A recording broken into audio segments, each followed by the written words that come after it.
Welcome to Legacy IAS Academy. Today we'll be discussing the questions of quantitative aptitude and reasoning of CSAT 2025.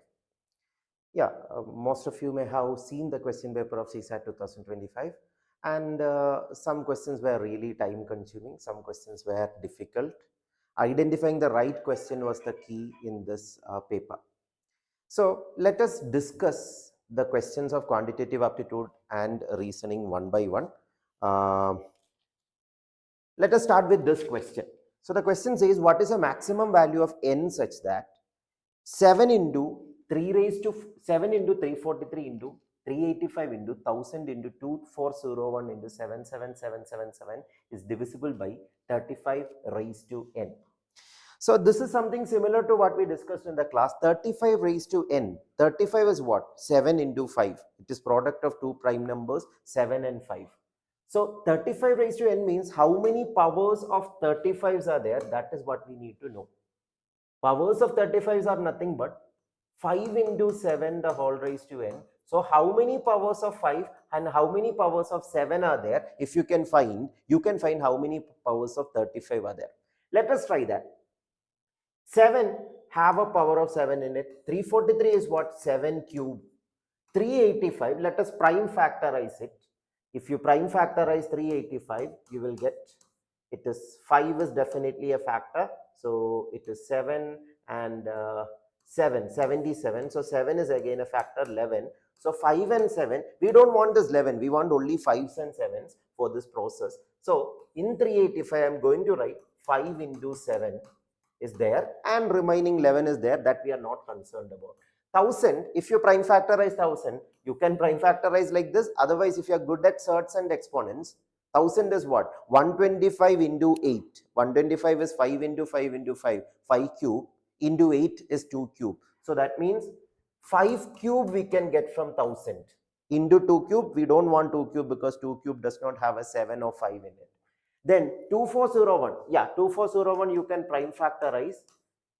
It is not ending with 0 or 5. By test of divisibility we learned, we can say 5 is not there. So let us try with 7. If 7 is there or not, that is the only thing we need to know. So if you divide by 7, what you will be getting? 24 by 7, 21 by 7 is 3. So 34 and 21, that is 3. So 343 is clearly 7 cube. So you are going to get 7, 7, 7 again. You don't have to write this if you are good at factors. But in case you are not very good at factors, you can do this way.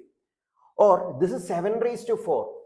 So 2401 is 7 raised to 4. Finally, 77777. 77777 clearly is 7 into 1, 1, 1, 1, 1, 1. 5 ones. So if you prime factorize this, 1, 1, 1, 1, 1. Let us see if there is more 7s in it. So actually the question is already over, even if you don't prime factorize, because you are clearly seeing that 7s are plenty in number and 5s are less.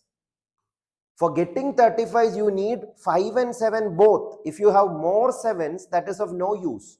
We need 5s and 7s, 5 into 7. The pair of 5 and 7 only will give you 35. So you don't have to prime factorize this further, because you can see that 7 1 time, 3 time, 1 more time, 4 more time. That means 1, 4, 5 and 4, 9 times already. 5s are only 5 raised to 1 or 5 raised to 3. That means 5s are only 4 times. So 5 into 4 into 7 into 4, rest 7s we are not worrying about at all, because 5 into 4 into 7 into 4 is what? 5 into 7 the whole raised to 4, that is 35 raised to 4. So the power of 35 is 4. Option B, 4 is the correct answer. So that is how to solve this question. Let us go to the next question.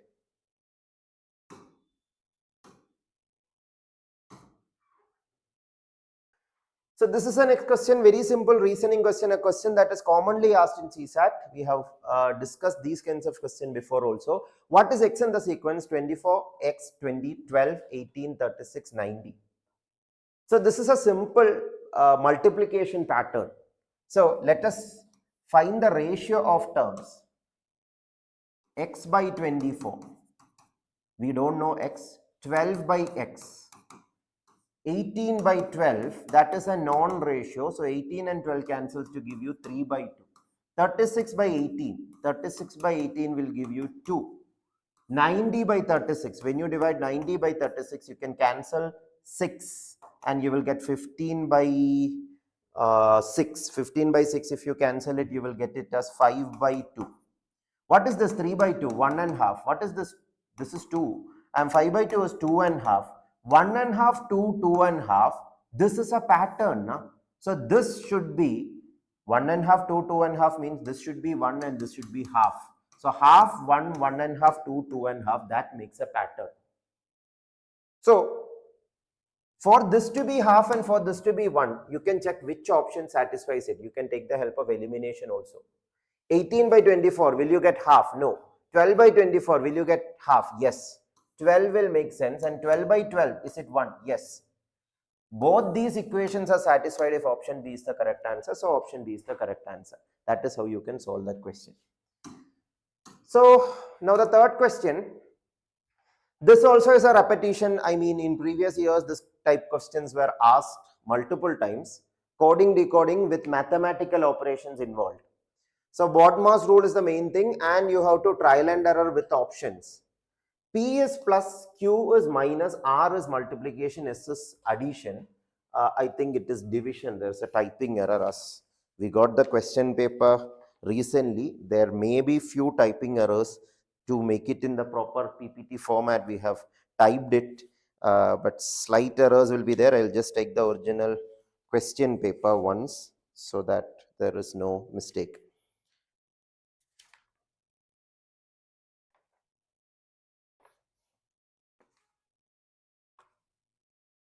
Okay. So the question says P is plus, Q is minus, R is multiplication and S is division. This is division actually. This is division. So we need to do, then insert the proper notation between the successive numbers in the equation. So here what to substitute? You need to finally get 20. You need to fill these 4 blanks. You have to trial and error. That is the main thing. First of all, multiplication here, chances of multiplication here is less because 60 into 15 will make the number so big, 900. Then getting 20 back, chances are less. So here multiplication chances are less. Any option saying multiplication in the first position, but no option is saying this. But options are saying S or Q are in the first position. So let us try that. How to trial and error? I'm just giving you a guideline. In this discussion, this is like a primary analysis after the question paper, after we got the question paper.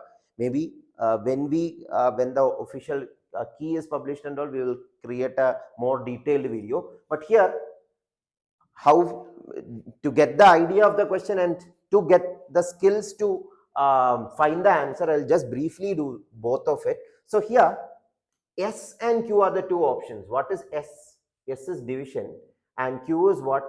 Q is subtraction. Let me just check if it is division or addition. Just a minute.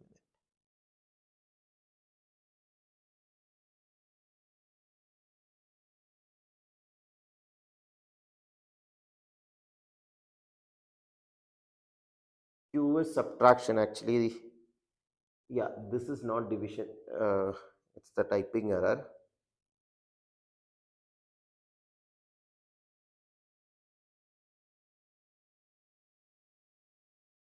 Q is subtraction and R is multiplication.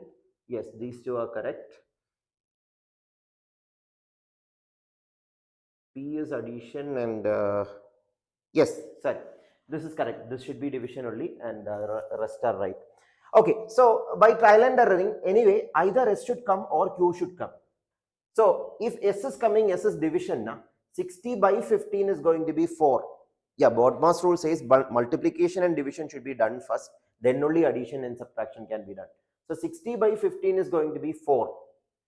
60 if S is division, this is 60 by 15. If Q should come here, if Q is the first position, it should be 60 plus 15. So one of these two should only happen. So let us try that separately. If SPRQ happens, 60S is division, 60 divided by 15, and what is P? P is addition, 15 plus 3. And what is R? R is multiplication. And finally Q. Q is what? Subtraction. So 3 into 20 minus 4. You can see, apply BODMAS rule and see whether you are getting 20 or not.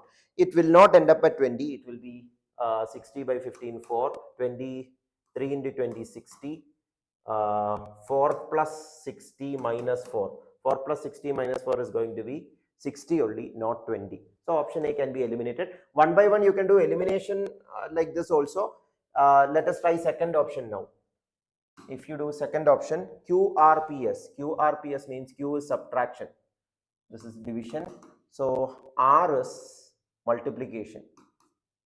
And P is addition. And S is division. Let us do this. Division and multiplication you will do first. 20 divided by 4, 20, 60, 15 into 3. So 60 minus 15 into 3 is 45. Plus 20 divided by 4 is 5.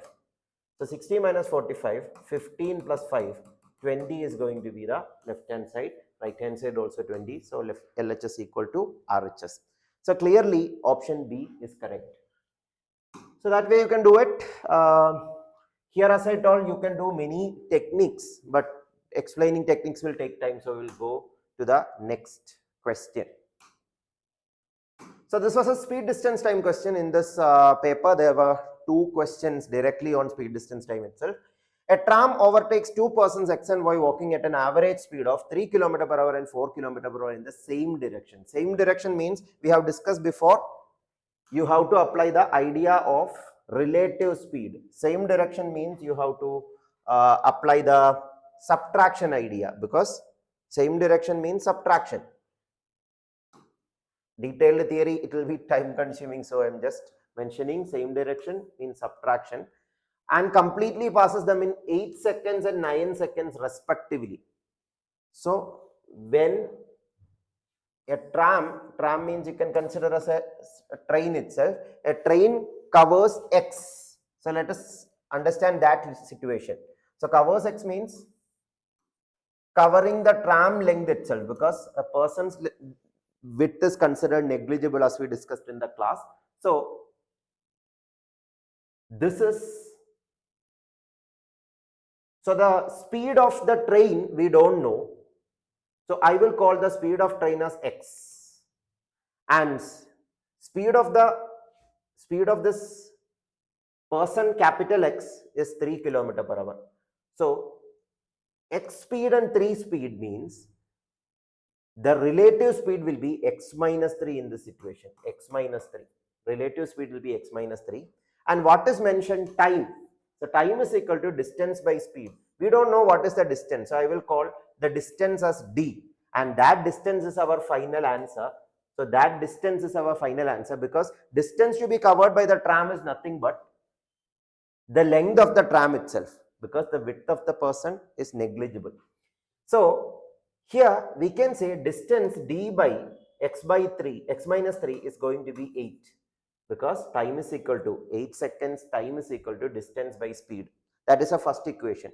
Same way, second equation, the same tram is crossing the second person capital Y with the speed of same speed itself.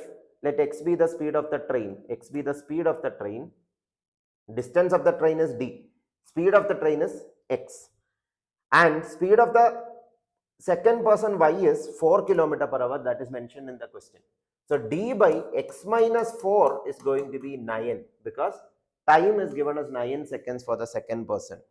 So 9 seconds means, for the tram to cross the second person, it is 9 seconds. So that time is equal to distance by speed. Speed here is X minus 4, because relative speed. Same direction. So the tram is moving at the same speed itself, X itself. And 4 is the speed of the second person, so X minus 4. So these two equations, if you simplify, you can say D is equal to 8 into X minus 3, D is equal to 9 into X minus 4. So if you simplify it, just a minute. If you simplify it, d is equal to 8 into x minus 3. d is equal to 8 into x minus 3. And here you will get d is equal to 9 into x minus 4. As both are giving you the same d, you can equate it. Yeah, there are different ways of doing it. Without finding d, you can directly find x also, but there is a unit conversion involved and all. That is why I will just go with the traditional approach itself. So this right hand side and this right hand side, if you simplify, 8 into x minus 3 means 8x minus 24, and this is going to be 9x minus 36. That is going to be x is equal to 12. What is x? X is not our final answer. X is the speed of the tram. X is the speed of the tram means this speed you can substitute either into this first situation or second situation. This first situation I will substitute. This 12 if I substitute here, d is equal to 8 into 12 minus 3, 8 into 9. But there you should be careful. I just cross multiply. D is equal to 8 into x minus 3. Na? So this 12 I got, I am substituting here. So 8 into 9. But what is 9? 9 is what? 9 kilometer per hour. Because this unit was kilometer per hour. So x minus 3 means x kilometer per hour minus 3 kilometer per hour. So this 9 is going to be kilometer per hour. But our final answer is in meter. Na? And the time is given in seconds. So we need to convert it. I didn't convert it initially because then I have to do it 2 times. Finally, only I am converting. So 8 into 9 kilometer per hour, you convert it into meter per second. As we have discussed, kilometer per hour to meter per second is what? 5 by 18 you can multiply. Because 1 kilometer is 1000 meter, 1 hour is 60 into 60 seconds. That will give you the ratio 5 by 18. So multiplying by 5 by 18, you will get 2 here. So 40 by 2, 20 meter is the distance. Option C is the answer. That is how to do that question. Now go to the next question. This question also is a repetition of a previous question, not directly but indirectly. I think in 2023 CSAT this similar type questions were asked. Yeah, we have discussed most of the PYQs of the latest years in the class. There we have discussed similar questions already. So n square is equal to 1, 2, 3, 4, 5, 6, 7, 8, 9, 8, 7, 6, 5, 4, 3, 2, 1. Then how many digits does the number n have? So this number, if you understand that this is nothing but 111, 111, 111 square, the question is over. How to understand that? You have to observe patterns of numbers. Like 1 square is 1, 11 square is what? 1, 2, 1. 111 square, if you multiply and check, you will get 1, 2, 3, 2, 1. 1111 square, if you check, it will be 1, 2, 3, 4, 3, 2, 1. Can you see the pattern? 1, 2. If there are 2 ones, 1, 2, then reverse 1. If there are 3 ones, 1, 2, 3, then reverse 2, 1. If there are 4 ones, 1, 2, 3, 4, then reverse 3, 2, 1. If there are 5 ones, try to answer it yourself. 1, 2, 3, 4, 5, 4, 3, 2, 1. 1, 2, 3, 4, 5, 4, 3, 2, 1 will be the value. Similarly, here 1, 2, 3, 4, 5, 6, 7, 8, 9, then reverse. That means 9 ones will be there. 1, 1, 1, 1, 1, 1, 1, 1, 1 square. That will be 1, 2, 3, 4, 5, 6, 7, 8, 9. Then reverse 9, 8, 7, 6, 5, 4, 3, 2, 1. That means the number n is 111, 111, 111, 9 ones. So how many digits? 9 is the number of digits. I hope it is very clear. Then let's do the next question. Consider the first 100 natural number. How many of them are not divisible by any one of the 2, 3, 5, 7, 9? Again, this is depending on the method we discussed about how to identify prime numbers. To identify whether a number is prime, you can find the square root of that number and check the divisibility with the numbers below that square root. For example, if you want to check whether 91 is prime, 91 square root approximately will be what? 8 square 64, 9 square 81, 10 square is 100. So 91 is between 81 and 100. So it will be somewhere between 9 and 10, 9 point something. So below 9, what all prime numbers are there? 2, 3, 5, 7. What is prime and all? If you have doubt, this question should not be tried, because it is a question which is based on prime number, even if the question does not mention anything, any word prime. So 91, to check whether 91 is prime, you have to check whether 91 is divisible by 2. Divisibility test of 2, 3, 4, 5, 6, 7, 8, 9, 10, 11 we have discussed in the class. So 91 divided by 3. 9 plus 1 is not a multiple of 3. So 91 is not a multiple of 3. 91 last digit is not 5 or 0. So 91 is not multiple of 5 also. 91 by 7. 91 is a multiple of 7. 70, 77, 84, 91. That is the table of 7. Na? So it is divisible by 7. That is why 91 is not a prime. It is divisible, not divisible by 2 or 3 or 5, but it is divisible by 7. This much is enough to confirm 91 is prime. You don't have to check any other factors. You don't have to check 8. You don't have to check 9. You don't have to check 11. Only the prime numbers below square root is enough. Now, how that is going to help here? Here the question itself is saying 2, 3, 5, 7 and 9 is not a prime number. So you don't have to worry about 9 much here. So checking 2, 3, 5, 7 below 100 means 100 is what? 10 square. So if it was 99 to check whether the square root 99, whether it is prime or not, what you will check? 99 square root is what? Around 10. So below 10 prime numbers, 2, 3, 5, 7 itself we check. That means this question is indirectly asking how many prime numbers are there below 100. That we discussed in the class. 25 prime numbers are there. I have given the list of prime numbers: 2, 3, 5, 7, 11, 13, 17, 19, 23, 29, 31, 37, 41, 43, up to the last prime number 97 below 100. But yeah, if you know that list, this question can be done fast. Or at least if you know 25 prime numbers, you can finish the question. 25 is not the answer. Why? Because in this 25, 2, 3, 5, 7 is also included. They all are prime numbers. Na? 2, 3, 5, 7 up to 97, 25 prime numbers are there. But 2 is divisible by 2, 3 is divisible by 3, 5 is divisible by 5, 7 is divisible by 7. So that is why among the 25 prime numbers, you cannot include this 4 numbers. So 21. Now 21 is there in the option to give you a negative mark, because 21 is not the answer, because in the question I told you this question is about prime numbers. You have to consider also 1, because what is the question? How many of them are not divisible by any one of these? Below 2 there is a number 1 which is neither prime nor composite. That also we have to consider, because 1 is not divisible by 2, 1 is not divisible by 3. 3 is divisible by 1, but 1 is not divisible by 2 or 3 or 5 or 7 or 9.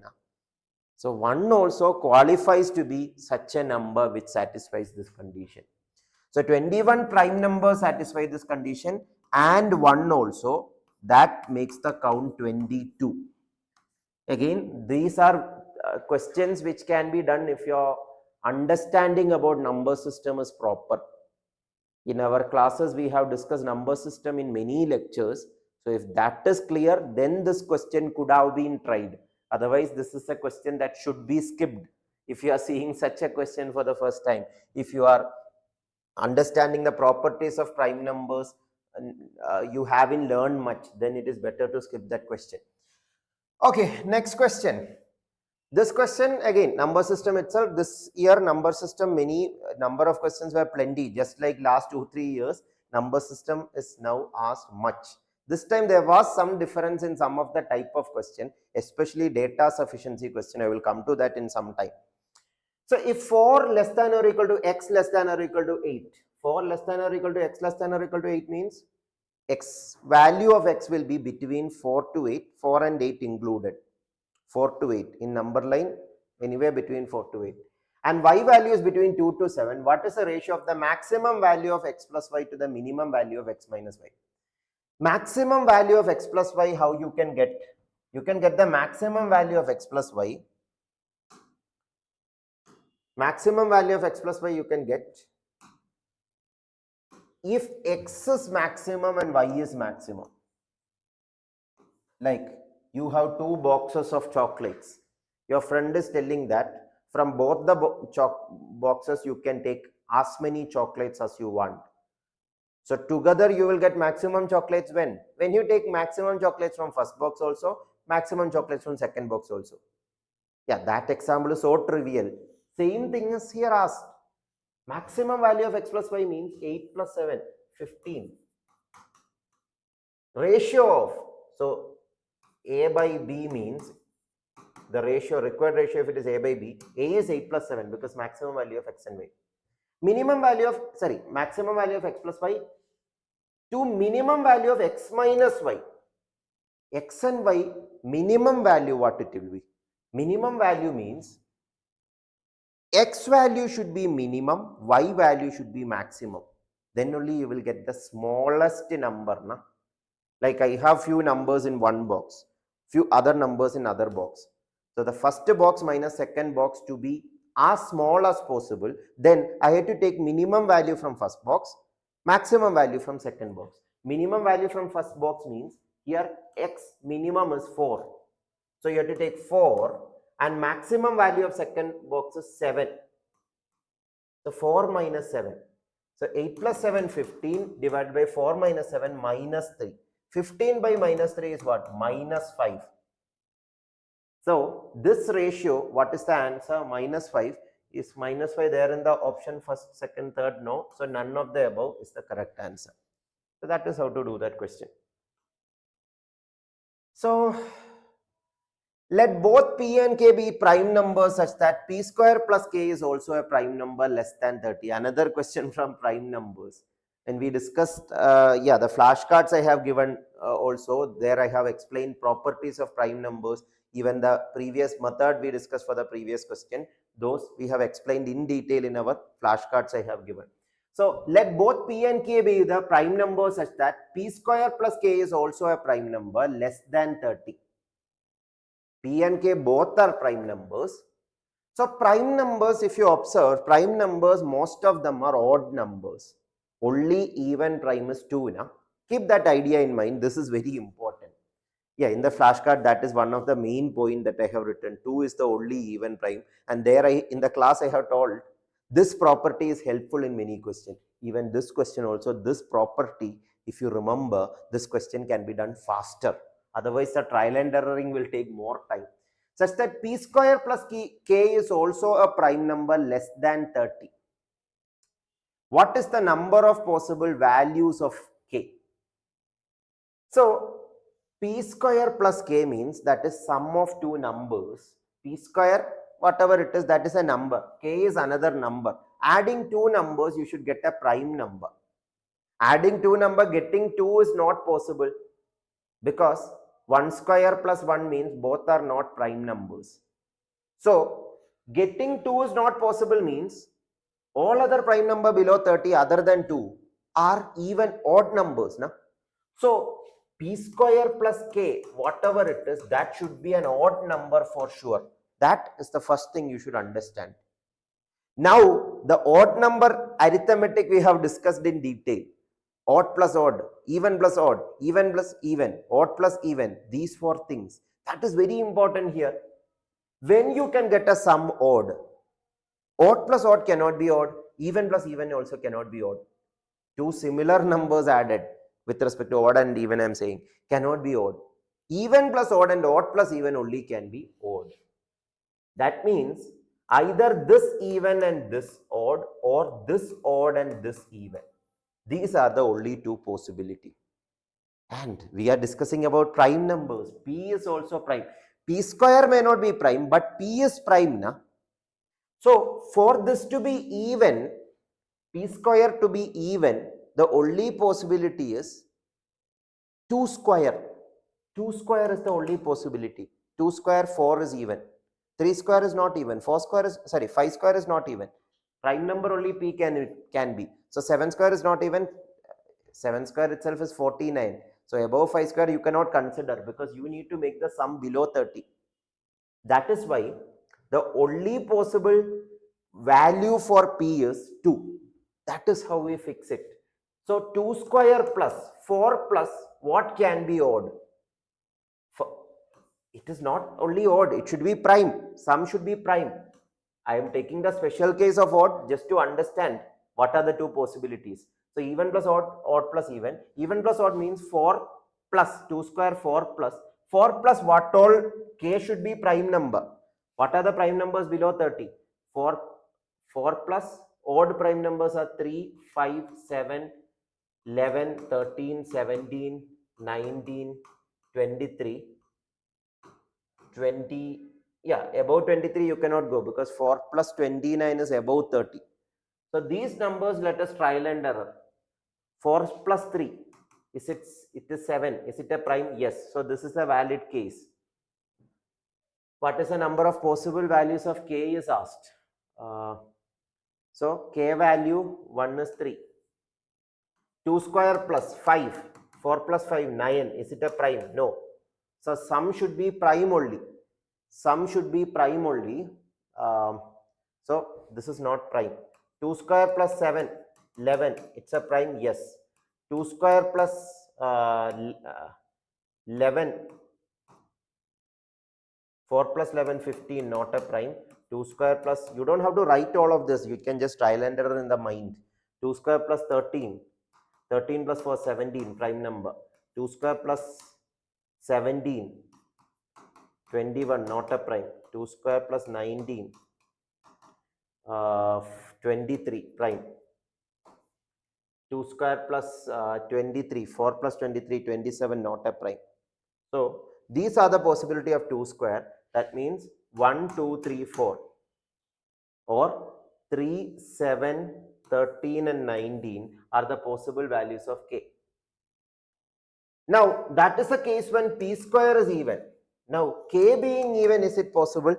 K being even, let us try. I told you only even prime is 2. So something plus some square plus 2 is going to be prime. Let us check. 3 square, 9 plus 2, 11, prime, na? 3 square plus 2, 11, prime. Now you don't have to list, you don't have to check if there is any other possibility, because question is only asking for the possibility of K, not asking the possibility of the sum. If the question was asking the possibility of sum, you have to list all the possibility. We don't have to check whether other possibilities are there or not, because K cannot take any other even number other than 2, because 2 is the only even prime. So one possibility, 2, 3, 4, 5 possibilities. So total 5 possibilities are there. Hope all of you understood this. 5 is going to be the correct answer. Next question. This is a question that for the last 4 years they are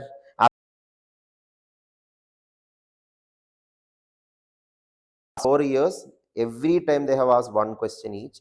And reasoning, this is a easy question if you know the technique. This is a common technique I have taught multiple times. So if you know the technique, this question is very easy. And the technique is very easy. Just a minute. We'll take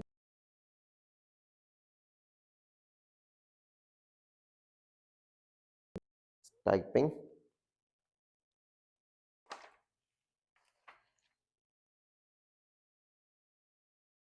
Okay. Correct. So consider the sequence AB dash CC dash A dash B CCC dash BB C dash C. So the process that you have to follow is you have to count all the characters including the blanks. If you count it, you can see that 1, 2, 3, 4, 5, 6, 7, 8 up to 18 characters are there. Now prime factorize or factorize 18. 1 into 18 is 18. 2 into 9 is 18. 3 into 6 is 18.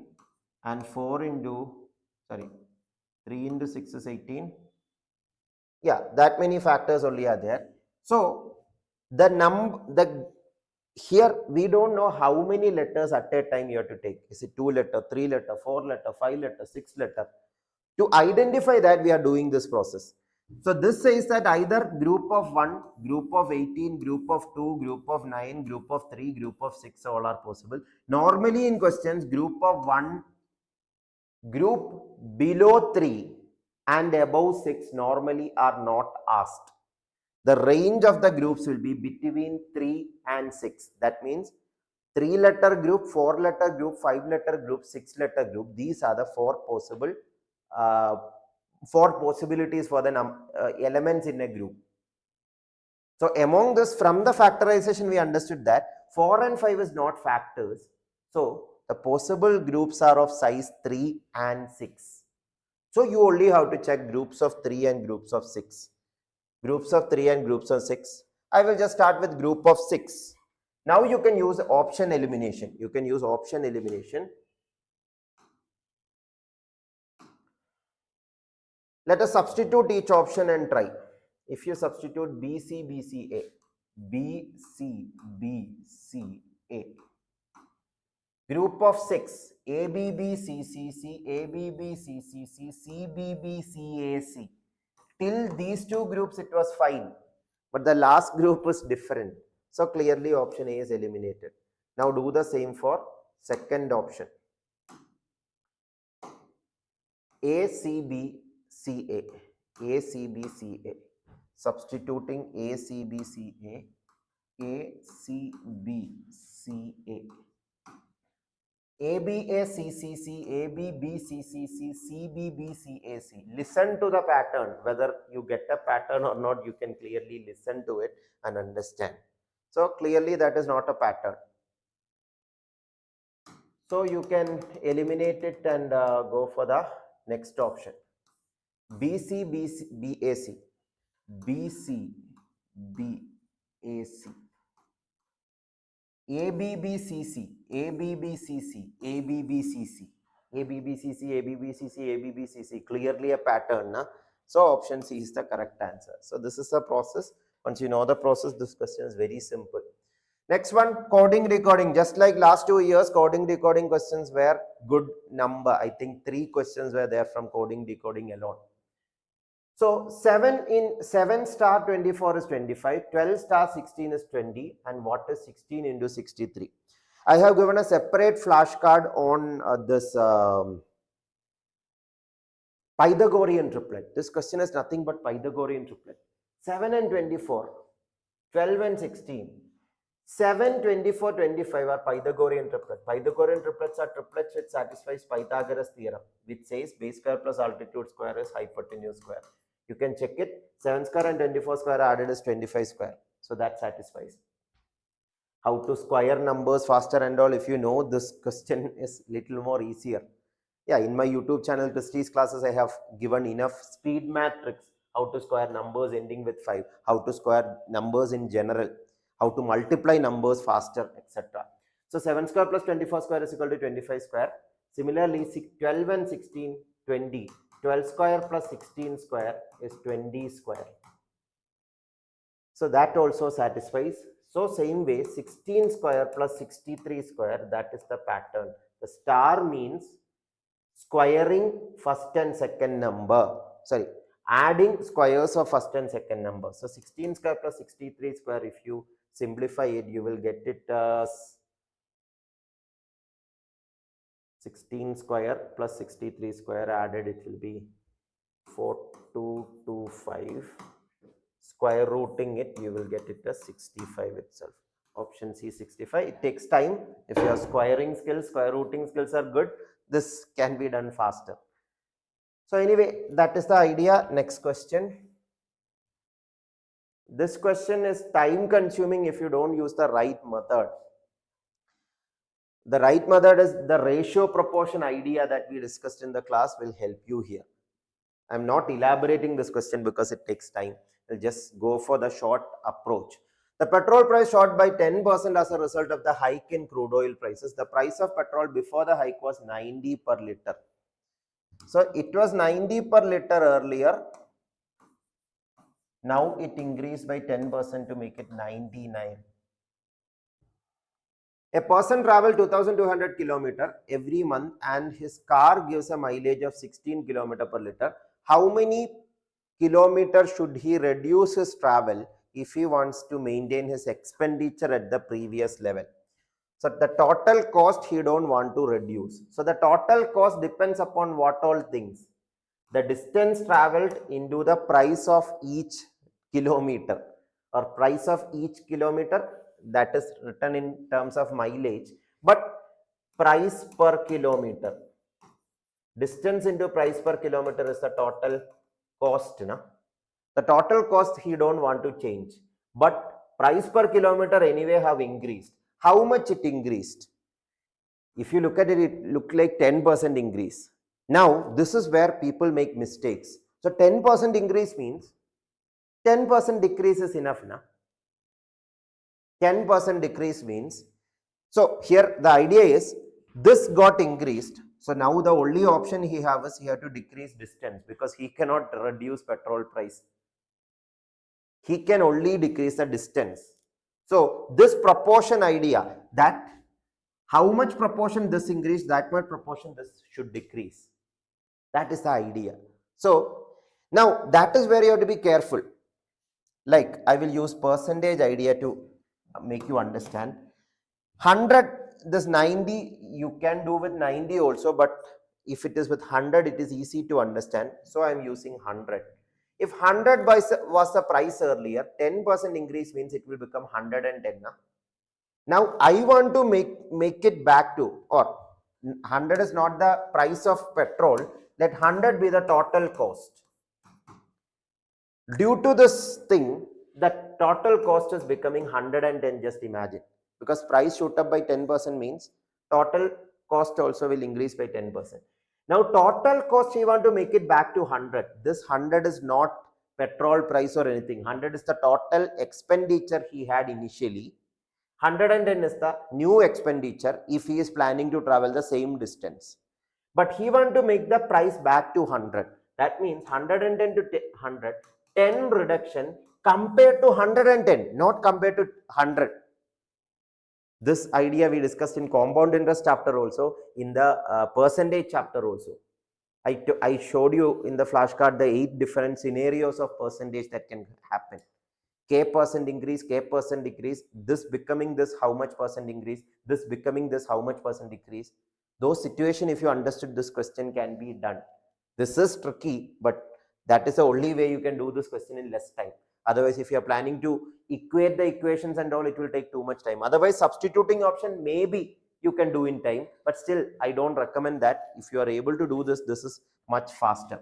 So 110 becomes 100 means the reduction is of 10 compared to 110. So 10 by 110, if you check it, that will be 1 by 11. 1 by 11, if you convert it into percentage, you will get 9.09%. Let us keep it as 1 by 11 itself. That means he is supposed to reduce the cost by 1 by 11th of the 1 by 11th. The new cost he have to reduce by 1 by 11th. So the only way he can do that is he have to reduce his distance also by 1 by 11th. Whatever distance he is traveling, 2200 distance, minus 1 by 11th of 2200, that will be the new distance. 1 by 11th of 2200, if you cancel it, you will get 200. So 2200 minus 200, 2000 is going to be the new distance. With 2000, if you try, you can clearly see that his total expense will balance. But that checking will take time, so you can do that yourself. But this 2000 is not asked, this 200 is asked. Question is asking, by how much kilometer should he reduce his travel? He should reduce the travel by 200 kilometer. So that is the idea. I know this is tricky. If you are not familiar with this method, you may not have understood it by this short discussion, but this is the idea to do this question in time. Now the next question. This question again, it is a repetition in UPSC. Similar question were asked 2 times. A 4-digit number n is such that when divided by 3, 5, 6, 9, it leaves a remainder of 1, 3, 4, 7 respectively. What is the smallest value of n? So here the easiest way of doing it is you can use options to eliminate. If like you are trying to divide the number by 3 or 5 or 6 or 9 and these are the reminders. Which number? These 4 numbers. Let us take the property of division by 5. When you divide by 5, you should get remainder 3. Na? When you divide 1068 or 1072 or 1078 or 1082 divided by 5, you should get remainder 3. Remainder 3 means if you subtract that remainder, that value should be a multiple of 5. Now that is the meaning of it. Now, if you subtract remainder means you will get 1065 here, 1069 here, 1075 here, 1079 here. This should be a multiple of 5. And test of divisibility of 5 says that last digit should be 5 or 0 for the number to be multiple of 5. This is not 5 or 0 ending number. This is not 5 or 0 ending number. So option B and D are eliminated by the divisibility of 5 itself. These two are ending in 5, so they are divisible by 5. Now let us take divisibility of 3 or 6 or 9. Divisibility of 3 is easy, so I will go with divisibility of 3. But when you divide by 3, remainder is 1 means this initial number 1068 and 1069, you have to subtract 1 because the remainder is 1. 1068 minus 1, 1078 minus 1.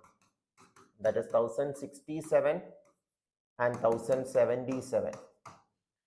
Which of these are divisible by 3? That will be the correct answer. 1067. How to check a number is divisible by 3? Sum of digits. Test of divisibility idea we have discussed in detail, even in the flashcards. So 1067 is 14. 14 is multiple of 3. So 1067 is also, 14 is not a multiple of 3. So 1067 also not a multiple of 3. So option A is not the answer. So option C should be the answer. No other option remains. Let us check anyway. 1 plus 0 plus 7 plus 7, 15. Sum of digits is 15. So the number is also multiple of 3. So option C is the only possible answer. Only with respect to 3 and 5 itself, elimination can be done.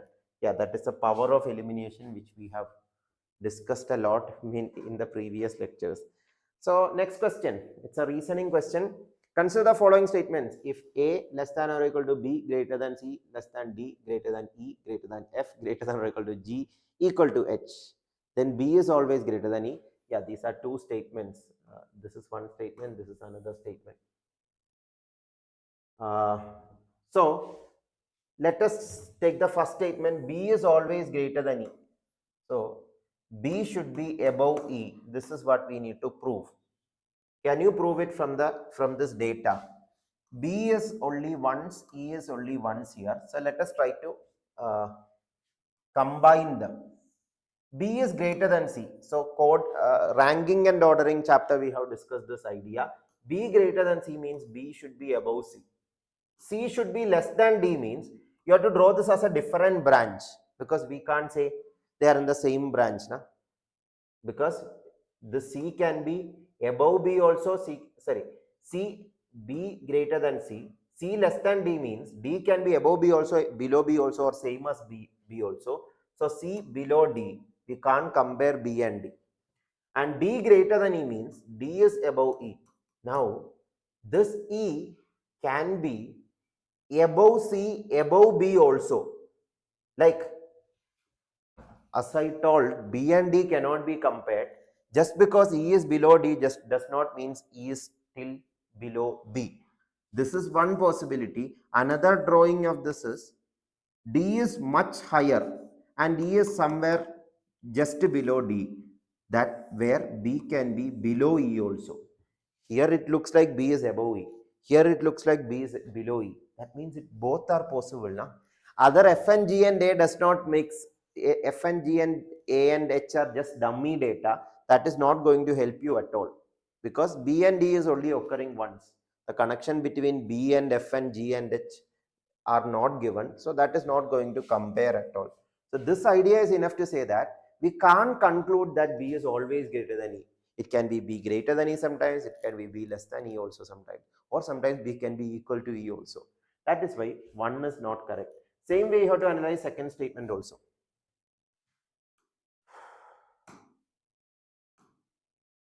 So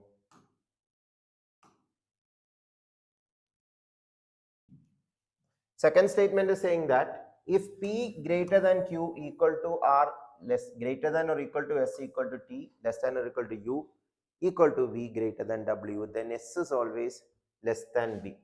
Can you prove S is below V always? S is here, V is here. So let us start with S equal to T. S and T are in the same level, equal to. T is less than or equal to U. That means that have itself two possibility. T less than U is a possibility. T equal to U also is a possibility. This is one reality. In the class, I always say you have to be like Loki. Loki in the Marvel Cinematic Universe. You have to Think about all parallel worlds that can exist. There exists a parallel world where t is below u. There exists a parallel world where t is equal to u, because it says t less than or equal to u. Less than and equal to both are possible. Now u is equal to v. U is equal to v means here this looks like v is above s in this reality. V is above s. But here u and v are equal means s is equal to v, it will happen. Na? S is equal to v. Both these realities are valid. Now question, then s is always less than v, can you say that? No, you cannot say that. S can be below v, s can be equal to v also. Equal to is also possible. Always less than or equal to v means that could have been considered, but less than v means you can't say that. So neither 1 nor 2 is the correct answer. That is how to do it. This question again, if you know odd number, even number properties properly, it is very simple question. Otherwise, it is time consuming. Last digit concept, but last digit concept, power of last digit we have discussed. That idea directly cannot be used because it's not a power. What is the unit digit of the multiplication? 1 into 3 into 5 into 7 into up to 9 and 9. Yeah, if there were even numbers, even number into 5 will end in 0, then answer would have been 0. But all of these are odd numbers. Na? These are the first 500 consecutive odd numbers. So here the starting point should be, you have to start with this 5. 5 into all other numbers which are odd. 5 multiplied by any odd number have a speciality that all of them will end in 5. You can check. 5 into 1, 5. 5 into 3, 15. Ends in 5. Na? 5 into 5, 25. Ends in 5. 5 into 7, 35. Ends in 5. 5 into any odd number is going to be 5. So after removing 5, all other product, odd into odd is going to be odd only. Into odd, again odd. So odd number multiplied by odd number any number of times is going to be odd only. So this product is nothing but 5 into some big odd number. I told you 5 into any odd number is going to be ending in 5 only. That whatever A, B, C, D, E, F, G comes before it, last digit is going to be 5 only. So option C is the correct answer. Hope this is clear to all of you. Next question, 3 prime numbers PQ are each less than 20 are such that P minus Q is equal to Q minus R. This also, P minus Q is equal to Q minus R. You should know that this is an arithmetic progression. P minus Q is equal to Q minus R. If A, B, C are in arithmetic progression, A minus B is equal to B minus C, we can say. So P minus Q is equal to Q minus R. So PQR are in arithmetic progression. That is what we understand from this data. And all of them are less than 20. Arithmetic progression means, okay, how many distinct values of P plus Q plus R is possible, that is asked. And yeah, prime number condition is also given. Prime number condition is also given. So what are the prime numbers which are in arithmetic progression? 2 cannot be taken because 2, 3 means 2, 3 difference is odd, 3, 5 difference is even. So that cannot be arithmetic progression. Arithmetic progression means common difference. Na? So 3, let us start with 3, 5, 7. They are in arithmetic progression. Na? Yeah, you can cross check this idea. If PQR are 3, 5, 7, PQR are 3, 5, 7, 3 minus 5 minus 2, 5 minus 7 minus 2. So P minus Q is equal to Q minus R. So from this we understand that this is an AP or arithmetic progression and prime numbers PQR. So 357 means what is the value of P plus Q plus R? P plus Q plus R is going to be 3 plus 5 plus 7, that is 15. How many possible values of P plus Q plus R is there? That is what the question is asking. So let us check further. 357 is an arithmetic progression. With 3 itself, let's see any other possibility. If it is 3, 7, this is 4 difference. No?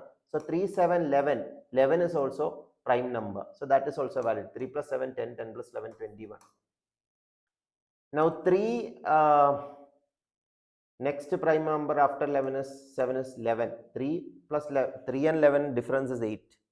11 and 8 difference is 19. So 3, 11, 19 is also valid. Na? 3, 11, 19 is also valid. PQR should be less than 20. So as you got 19, you don't have to go further with this 3 case. So 3 cases finished. So 3 plus 11, 14 plus 19, 33. Now 3 is gone. Now 5 we can start.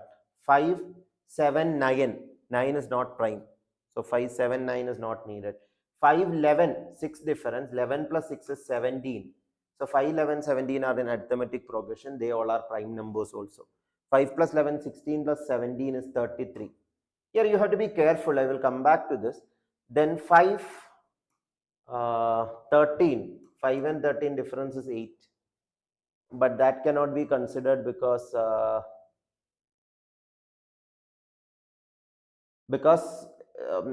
8 added to 13 is 21. So this is not valid because below 20 we need. With 7 we will try 7, 11, 15. Not possible.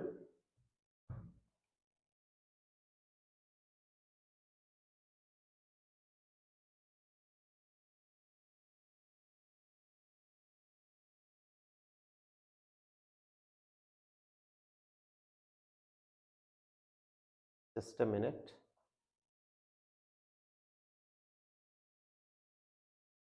7, 11, 15 is not a prime. 7, 13. 7 and 13 difference is 6. 6 added 19. 7, 13, 19 is valid, na? 7, 13, 19 is also valid. So 7 plus 13, 20 plus 19, 39. Now above 7, nothing is going to work because 11 means 11, 13, 15. 15 is not prime. 11, 17 means next prime number is above 20. If 11 does not work, now 13 is not also going to work because 13, 17, 21. 21 is above 20 or it's not a prime. So these are the 1, 2, 3, 4, 5 cases. Then there is a tendency that you may write 5 is the correct answer. 5 is not the correct answer because how many cases are there for this PQR? That is not the question. How many possibility for P plus Q plus R? That is the question. P plus Q plus R is 15, 21. This is repetition. You cannot count it twice. You can count it only once. So 1, 2, 3, 4. 15, 21, 33, 39, 4 possibility only. So 4 is the answer. That is purposefully set so that students, even if they solve it, they can get a wrong answer because of misunderstanding the question. So 4 is the correct answer. Next question. How many possible values of P plus Q plus R are there satisfying 1 by P plus 1 by Q plus 1 by R is equal to 1, where P, Q, R are natural numbers, not necessarily distinct. So I do trial and error here. I will just write it out. 1 by 3 plus 1 by 3 plus 1 by 3 is valid. Not necessarily distinct, so this is valid. 1 by 2 plus 1 by 4 plus 1 by 4. Because 1 by 4 plus 1 by 4 will make it 1 by 2. 1 by 2 plus 1 by 2 is 1. Half plus half is 1. Then what else?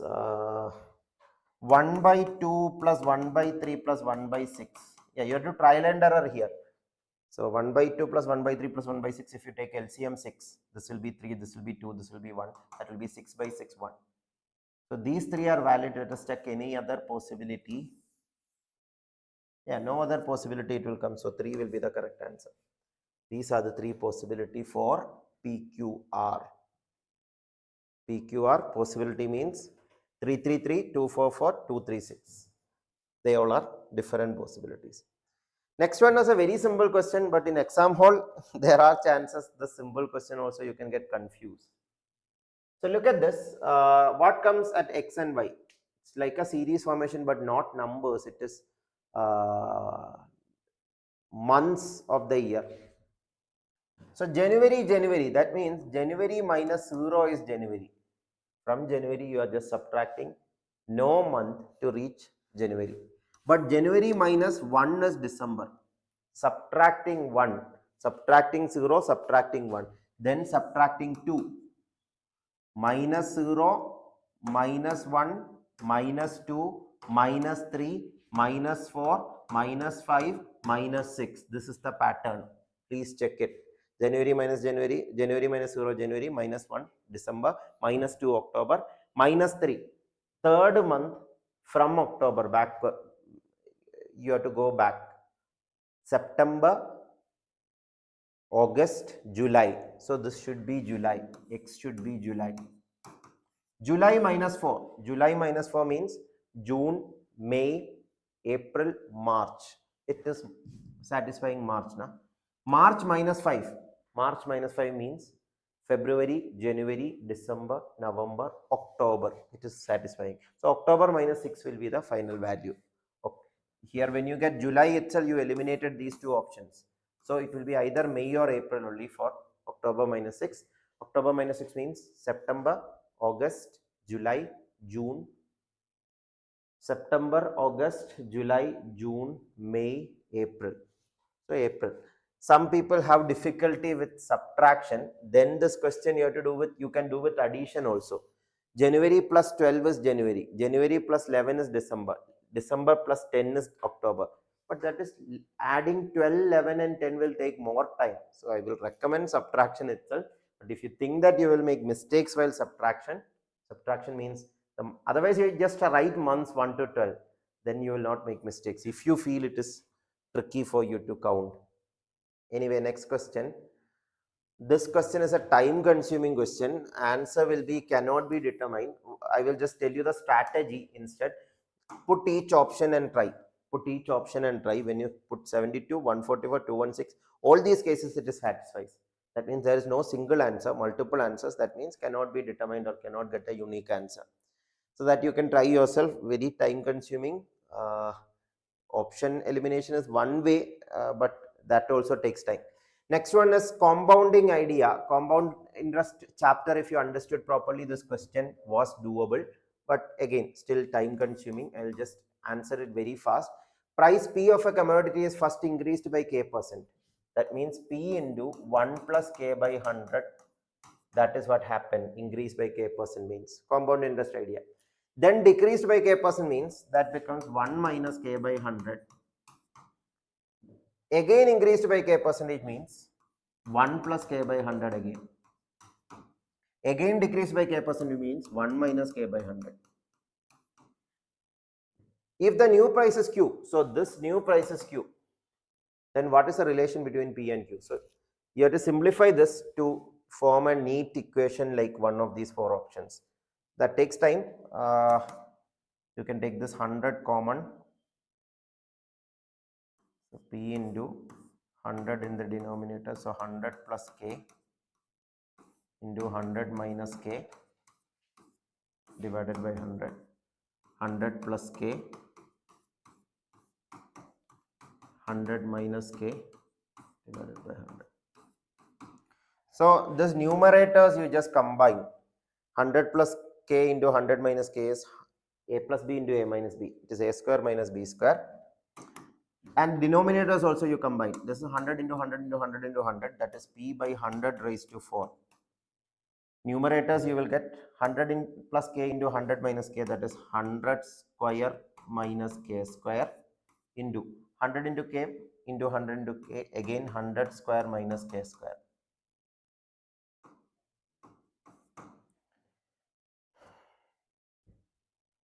So this is equal to Q. Now the options are in the form of Q into something. So you can multiply this. 100 raised to 4 is same as 10 raised to 8. Now 100 raised to 4 means 100, 1 followed by 10 zeros. Sorry, 8 zeros. That is 10 raised to 8. So Q into 10 raised to 8 you can write. This 100 raised to 4 writing it as 10 raised to 8. That means these two options are eliminated. It should be 10 raised to 8. Now the right hand side, P into, this is A minus B, this is A minus B. A minus B into A minus B is A minus B the whole square. Na? So there is 100 square minus K square the whole square. Any options which satisfies that? Among the remaining options, these two options are gone. This is 10 raised to 4. 10 raised to 4 and 100 square are same. Na? Surds and exponents you should be strong. 100 square means what? 1 0 0 0 0. 10 raised to 4 is also 1 0 0 0 0. Minus K square the whole square. That is option A is the correct answer. So here that square is missing. That is why this is wrong. Otherwise with examples also you can do, but that also is time consuming. Yeah, this was the first data sufficiency problem. As you know, data sufficiency is a new type of problem that they are asking for the last 4 or 5 years. And this time, data sufficiency, they have added a new variation. Questions where question can be answered even without any of the statements. In previous years, this kind of option normally was not there. Normally the most repeated case of data sufficiency is can be answered with first statement alone, can be answered with second statement alone, can be answered with either statements. Sorry, can be answered with both statement, can be answered with no statement. But here can be answered with pseudo statement. That is the, and this year, as this kind of an option was introduced, many questions had this as the answer. So let us analyze this question. Yeah, I don't know whether this question the answer is even without any statement or not. Let us check. The question is given in the following two statement 1 and 2. Consider the question and the statements and mark the correct option. Question is p minus p plus q the whole square minus 4pq, where p and q are natural numbers, positive? P plus q the whole square, p plus q the whole square minus 4pq. Let us try to simplify this. P plus q the whole square is a plus b the whole square, a square minus a square plus 2ab plus b square. That is p square plus q square plus 2pq minus 4pq. You can combine them. 2pq minus 4pq will become p square plus q square plus 2, sorry, minus 2pq. This p square plus 2 square minus 2pq is nothing but p minus q the whole square. Or the question is p plus q the whole square minus 4pq is positive, can be rewritten as is p minus q the whole square positive or not? Positive means greater than 0. Na? This is the revised question. Now, this is where you have to be very careful. Listen very carefully. P plus q the whole square, it looks like p plus q the whole square means square of a number. Square of a number cannot be negative. Na? Cannot be negative means it can be possible. You may think that cannot be negative means it is positive. So, without statement 1 and 2 itself, you understood that it should be positive. Isn't it? So, the answer should be what? Option D? No, that is wrong, because not positive does not mean negative, or not negative does not mean positive also. There is a neutral integer. In the number system class, I have particularly told, classification of numbers chapter, I have discussed this. There are 3 types of numbers: positive, negative and neutral. Integers. Neutral integer 0, you should not forget about. 0 is neither positive nor negative. So p minus q the whole square is greater than 0 only if p minus q not equal to 0. If p minus q is equal to 0, what happens?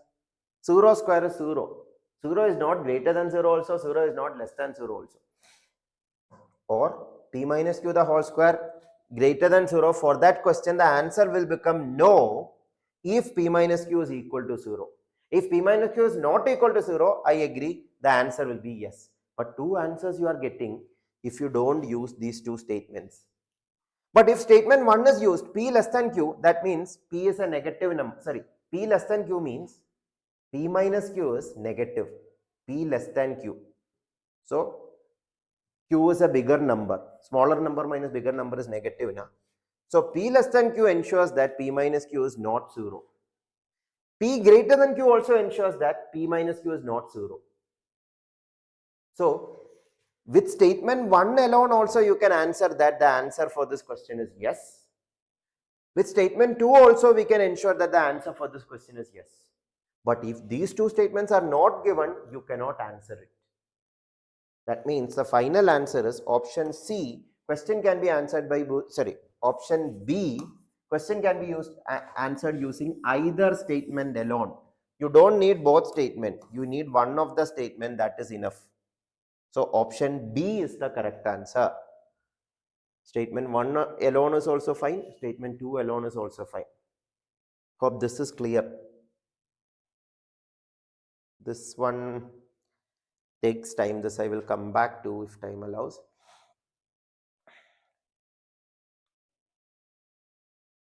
This one answer should be cannot be determined due to insufficient data,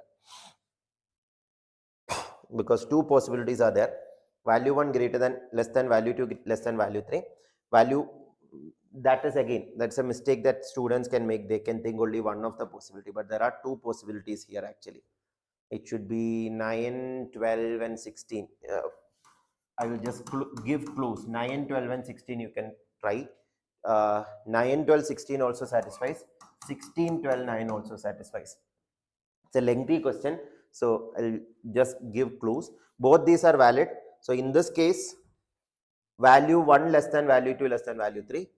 In this case, value 3 greater than value 2 greater than value 1 greater than value 2 greater than value 3. So option A and C both will happen, but both cannot be the answer. So the answer is cannot be determined due to insufficient data. This question was somewhat similar. Let us try this. Let P plus Q is equal to 10, where P and Q are integers. Value 1 is maximum value of P into Q, where P and Q are positive. Maximum value of P into Q happens when 5 and 5 comes. 5 into 5, 25 will be the maximum. You can trial and error other possibility. 5 plus 5 is 10. Na? If you take other possibility, 6 plus 4 is also 10. 6 into 4 is 24, below 10. Yeah, we have discussed this as a theory in the class. When A plus B is equal to some X, A into B will be maximum when difference between A and B are minimum. Difference between A and B are minimum. 5 and 5 difference is 0. So that is when the maximum value you will get. So value 1 is 25. Value 2, maximum value of P into Q when P greater than or equal to minus 6, Q greater than or equal to minus 4. 5 is still greater than or equal to minus 6. Na? 5 is still greater than or equal to minus 4 also. That means value 2 also is 5 into 5, 25 itself. That means value 1 and value 2 are not different. They are same itself. So option C is the correct answer. Option C. This question is somewhat similar to previous question itself with the arithmetic mean idea. Minimum value of the average of, consider a set of 11 numbers. Average of the numbers of the set when they are consecutive integers greater than or equal to minus 5. Consecutive integers greater than or equal to minus 5 means minus 5, minus 4, minus 3, minus 2, minus 1, 0, 1, 2, 3, 4. These are, 11 integers, so up to 5. In the arithmetic mean chapter, I told you, if a set of observation follows arithmetic progression, mean and median are equal. This is an arithmetic progression. So the median is 0, so the mean is also 0. So value 1 is going to be 0. Minimum value is asked, na? So that will be 0 only. If you take any other possibility, it will be above 0 for sure. Now minimum value of the product of the numbers of the set when they are consecutive non-negative integers. Non-negative means it cannot be negative, but it can be 0. Just like previous question, it can be neutral. Neutral integer 0 is possible. Minimum product means one of the numbers should be 0. Then the product will be 0. Na? If you don't include 0, the product will be positive only because non-negative is asked. So you can't take negative number. So minimum value of the product of the numbers of the set when they are consecutive non-negative integers means 0, 1, 2, 3, 4, 5, 6 up to 10. These are 11 consecutive non-negative integers. What will be the product? 0. So value 1 is 0, value 2 is 0. So value 1 equal to value 2. I'm going a little fast because in this stipulated time I have to cover almost all the questions. So in our theory class, we discuss these concepts in detail. Yeah, like to hear from all of you whether you are understanding till now the questions that you tried it, because some of you may have not tried the exam also, like you are starting to prepare exam. I hope you are also understanding the basic idea, but most of these questions have very strong theory background needed. Those who attended my classes, hope you all remember it. Otherwise, when you attend a class, you will understand this better. So average of 3 numbers is P, Q, R is K. P is as much more than the average as Q is less than the average. So average value I will call, question says average value is K. P is as much more than the average means if I write in number line, distance between P and K, say if it is X, distance between Q and K also should be X. That is the meaning of this. P is as much more than the average. The distance between this is as much as how much Q is less than the average. or the average is exactly middle. That means what? Q, K and P are in arithmetic progression, because only if three values are in arithmetic progression, the average will be the middle value itself. Average will be the middle value itself. For example, those of you are not understanding, take 3, 7 and 11. Look at this. 7 minus 3 is 4. 11 minus 3 is also 4. That satisfies the condition. P is as much more than the average as Q is less than the average. So 3, 7, 11 satisfies. So what is the value of R? So R is the third number. Sorry, I didn't mention about the third number. That third number I have assumed as K itself. Question is asking that only. What is the third number? K. R is nothing but K itself. P is as much more than the average as Q is less than the average, means that average itself should be that middle value. Median and mean should be same for an arithmetic progression. That is the theory we are using here. So R and K should be equal. The 3 plus 7 plus 11 by 3, if you do also, you will get 7. 3 plus 7, 10. 10 plus 11, 21 by 3 is 7. So K is 7, R is also 7. Only if R is 7, that this property will satisfy. So R and K are equal. Option A is the answer. Next question. Again, examples. Taking example method is the best method. In the class, I have told you 15 shortcut approaches of doing questions. Elimination itself, there are 5 ways of eliminating option. Taking example, iteration technique, direct method itself, you can do logical direct method, mathematical direct method. If you are flexible with all that, this question paper could have been done in limited time. Otherwise, some questions were very time consuming. If you don't use the right method, it was not that easy. So let x be the real number between 0 and 1. 0 and 1 means I will take the example half. Half is between 0 and 1. Now, which of the following is correct? X square, half square and half cube. Half square is what? 1 by 4. Half cube is what? 1 by 8. 1 by 4 and 1 by 8, if you compare, can you say 1 by 4 is greater than 1 by 8?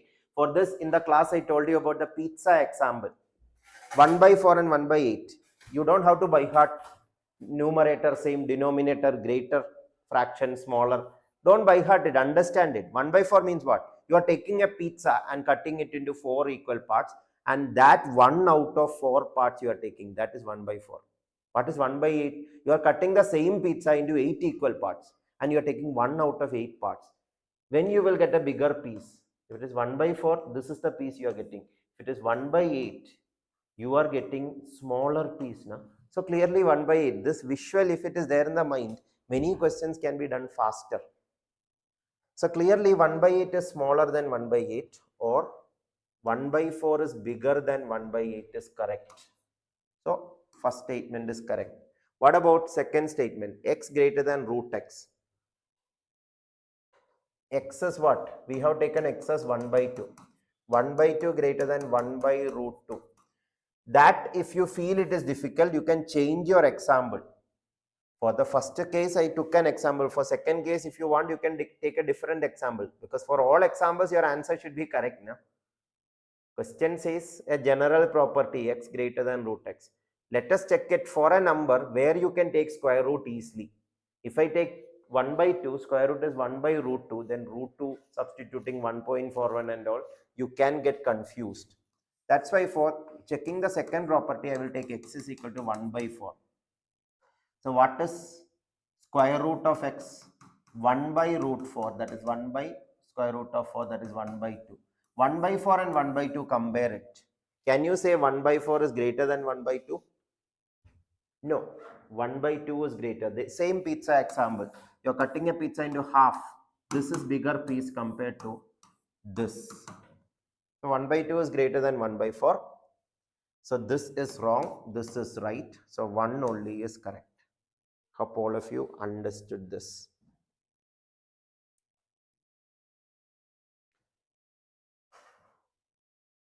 This is also a beautiful question. The difference between any two natural numbers is 10. What can be said about the natural numbers which are divisible by 5 and lie between these two numbers? So let us take few examples of these two natural numbers. Distance between any two natural. So in number line, if you have the number line idea, this will help you. 0 to, say, I will take 0 to 10. 0 to 10, the difference is natural number, so you can't take 0. I will take 2 to 12. 2 to 12. 2 to 12 difference is 10 now. How many multiples of 5 are in between? Which are divisible by 5 means between 2 and 12, how many multiples of 5 are there? 5 is there. 10 is there. So 2 multiples of 5 are there. Then you may say option B is the answer. Wrong. Because this is valid for 2 and 12. What if you are starting with 5 and 15? You are starting with 5 and 15.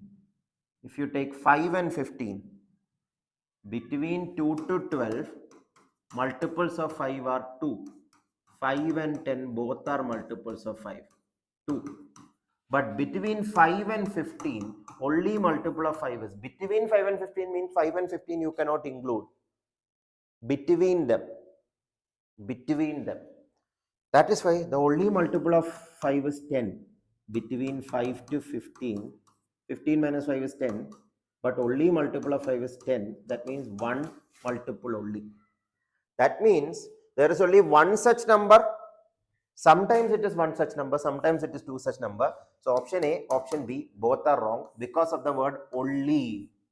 That's an extreme word there. In comprehension also you have to identify extreme words properly. So here these two extreme words make option A and B wrong, but option C is correct because can be. There can be more than one such number. Can be means one number is also possible, more than one number is also possible. So that is why option C is the correct answer. Next is distance and direction question. Just a minute, I'll just get some water.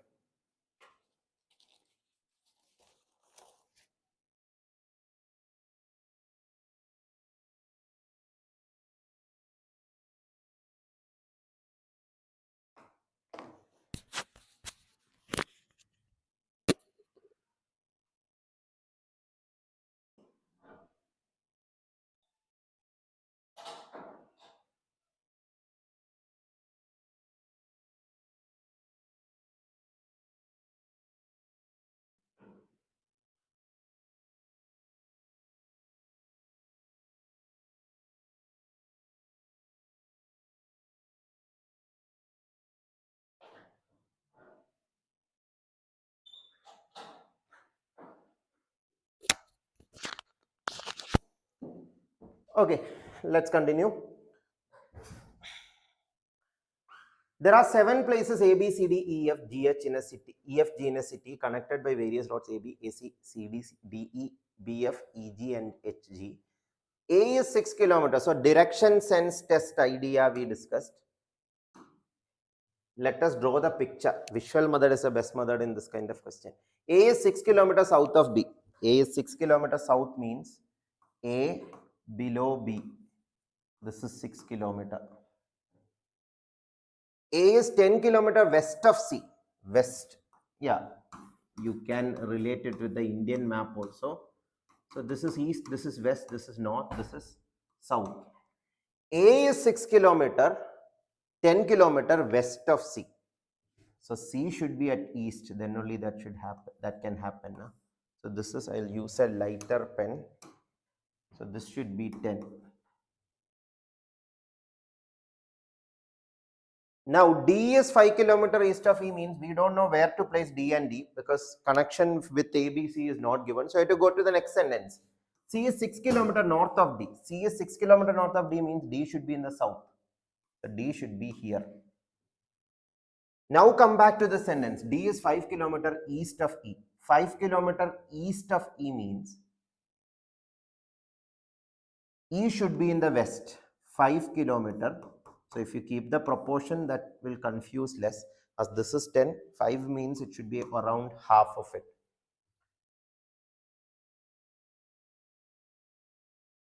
D is 5 kilometer east of E. Now F is 9 kilometer west of B. West of B means F should be here. 9 kilometer west of B. F should be here. And F is 12 kilometer north of G. 12 kilometer north of G. So G should be somewhere here. This 6 means they should be in the same horizontal line. But this question does not need any of those particular details because finally the question is so simple actually. Only the question is lengthy that some people think this may be difficult and may have skipped, but this was actually simple. F is 12 km north of G. A person travels from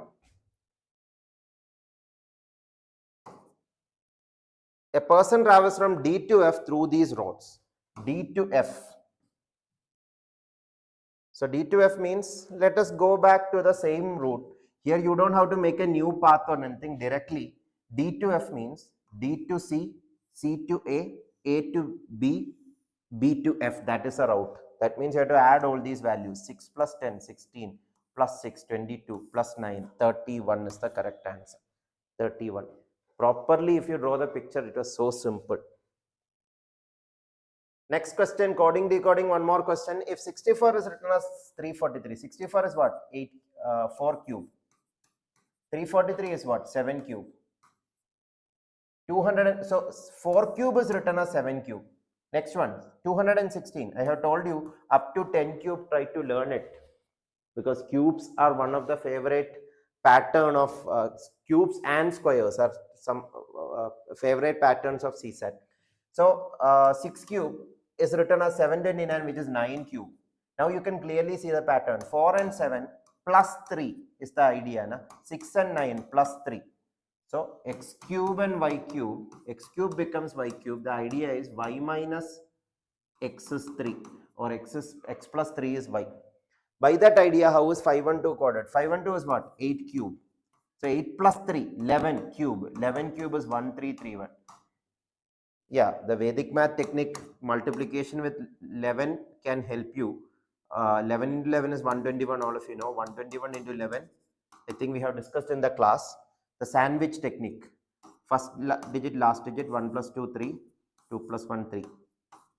In my YouTube channel, Christie's classes also, I have given these technique in detail. Those of you want to learn the speed matrix, because in this year exam, speed matrix was not more needed because many questions are very lengthy. That the arithmetic at least you have to do faster. Then only you can complete those questions faster. Anyway, here option elimination also could have been done. Once you see 11 cube, 11 cube cannot be 1000. Last digit you can check.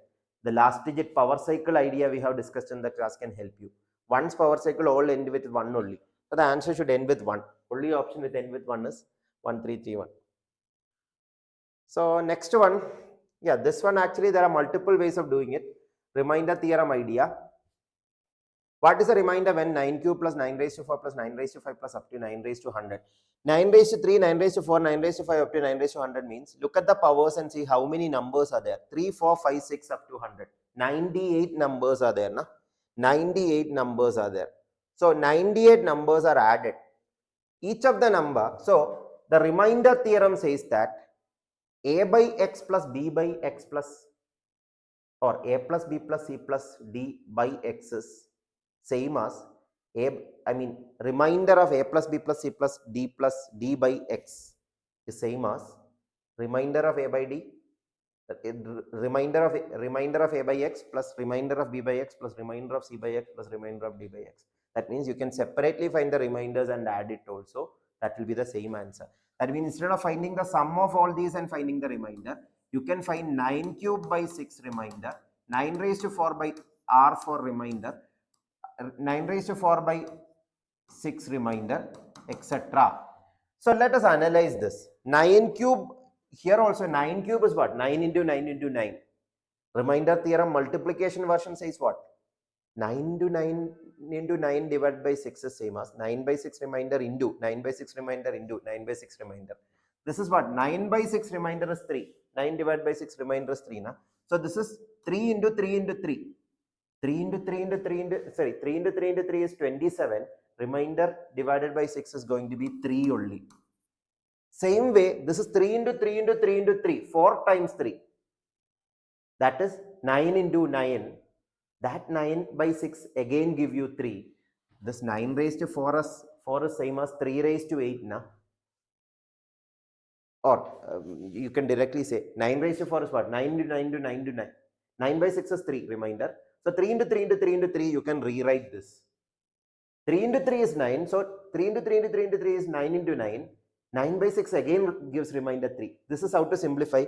Those of you who don't know remainder theorem well, this will be a difficult concept. Even if I tell now, you will not understand it. But if you have understood remainder theorem, this question could have been done.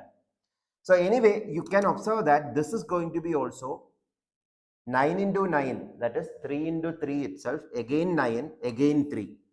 Similarly, 9 raised to 5 by 6 also you can check. That will also finally end up at 3 only. Because 9 raised to 4 end up at 3, you understood, na? That 3 into 9, 27, remainder again 3. Can you see that cycle? So 9 raised to 6 also, again same cycle. 3 into 9, 27, again remainder 3. So all these reminders are going to be 3 only.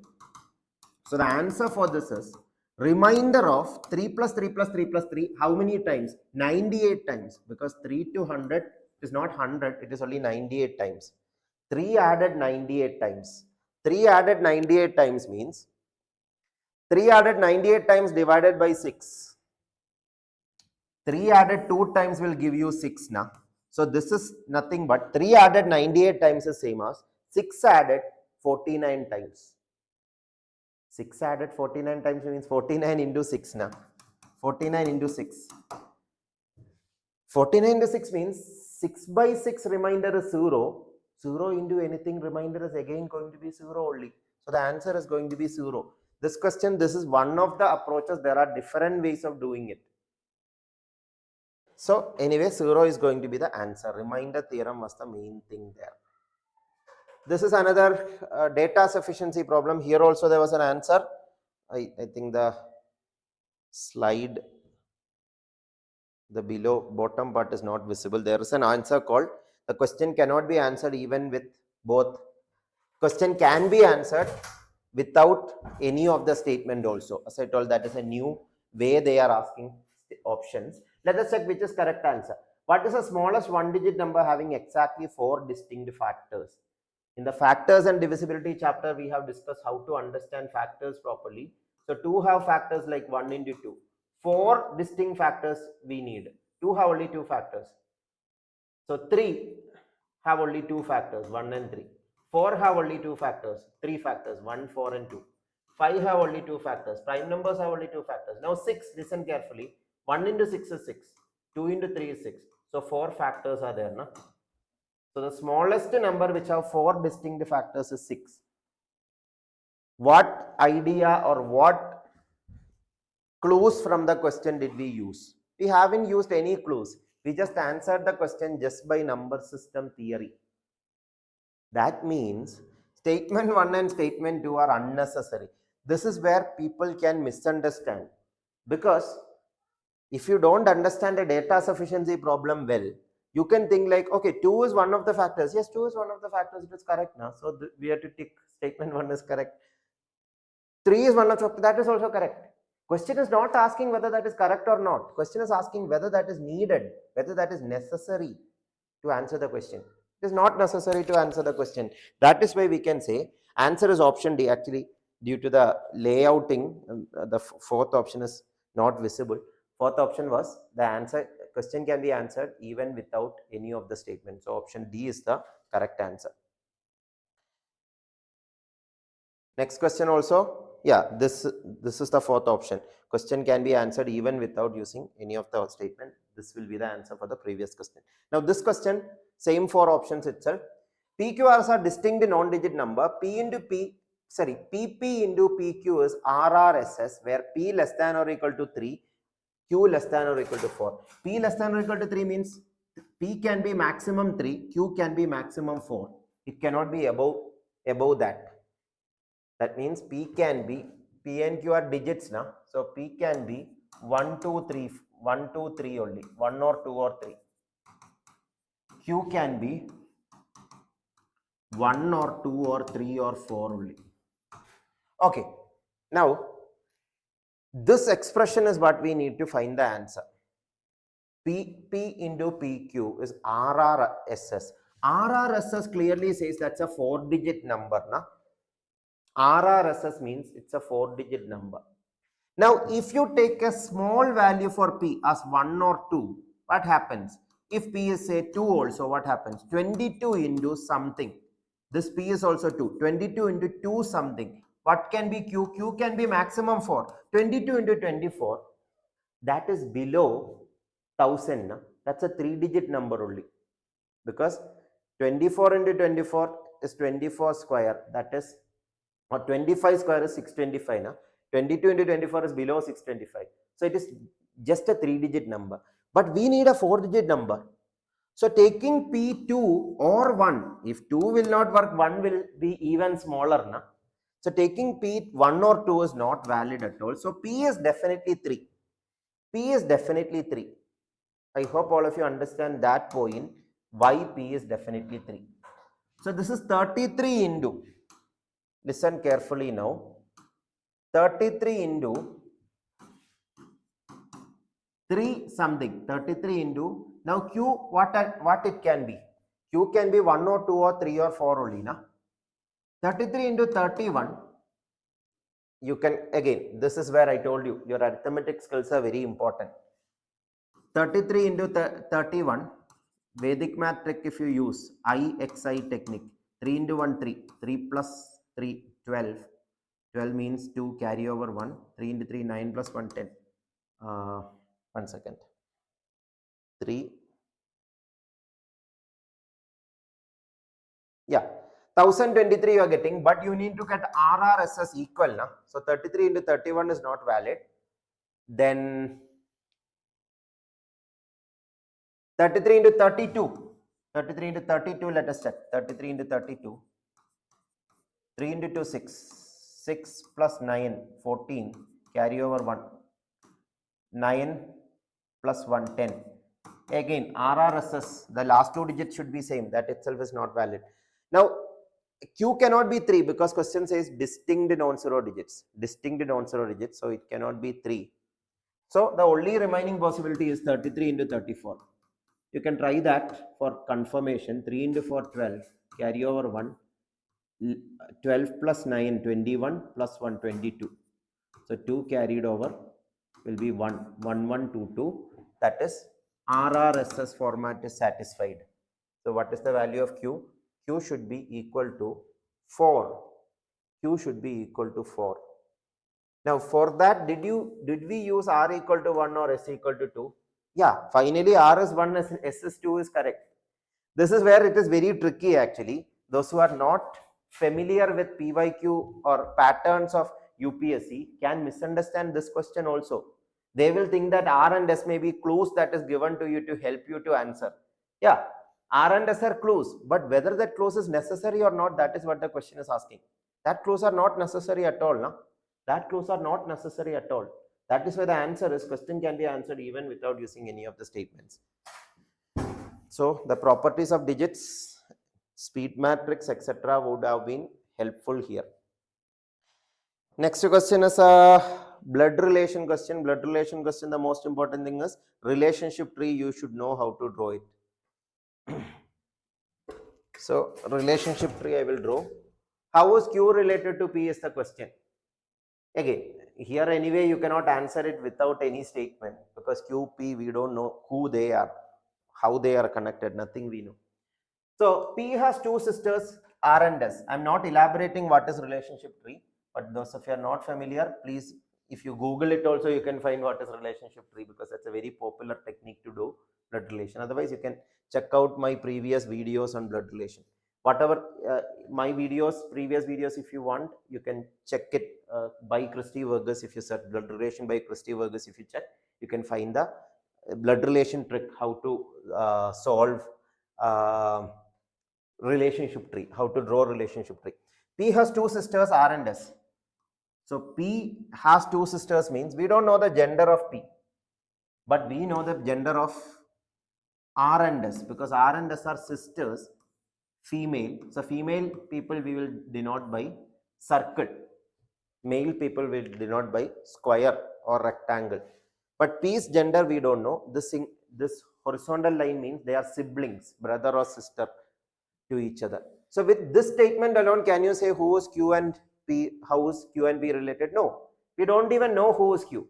So we cannot say that. Na? So statement 1 alone is not enough anyway. Statement 2, let us check. Statement 2 alone also anyway is not enough. R's father is the brother of Q means R and Q only are connected. Q and P are not connected. So anyway, minimum you have to use these two statements. The statement 1 alone, statement 2 alone is not enough anyway. Let us check whether both statement together will help you to answer it or not. R's father is the brother of Q.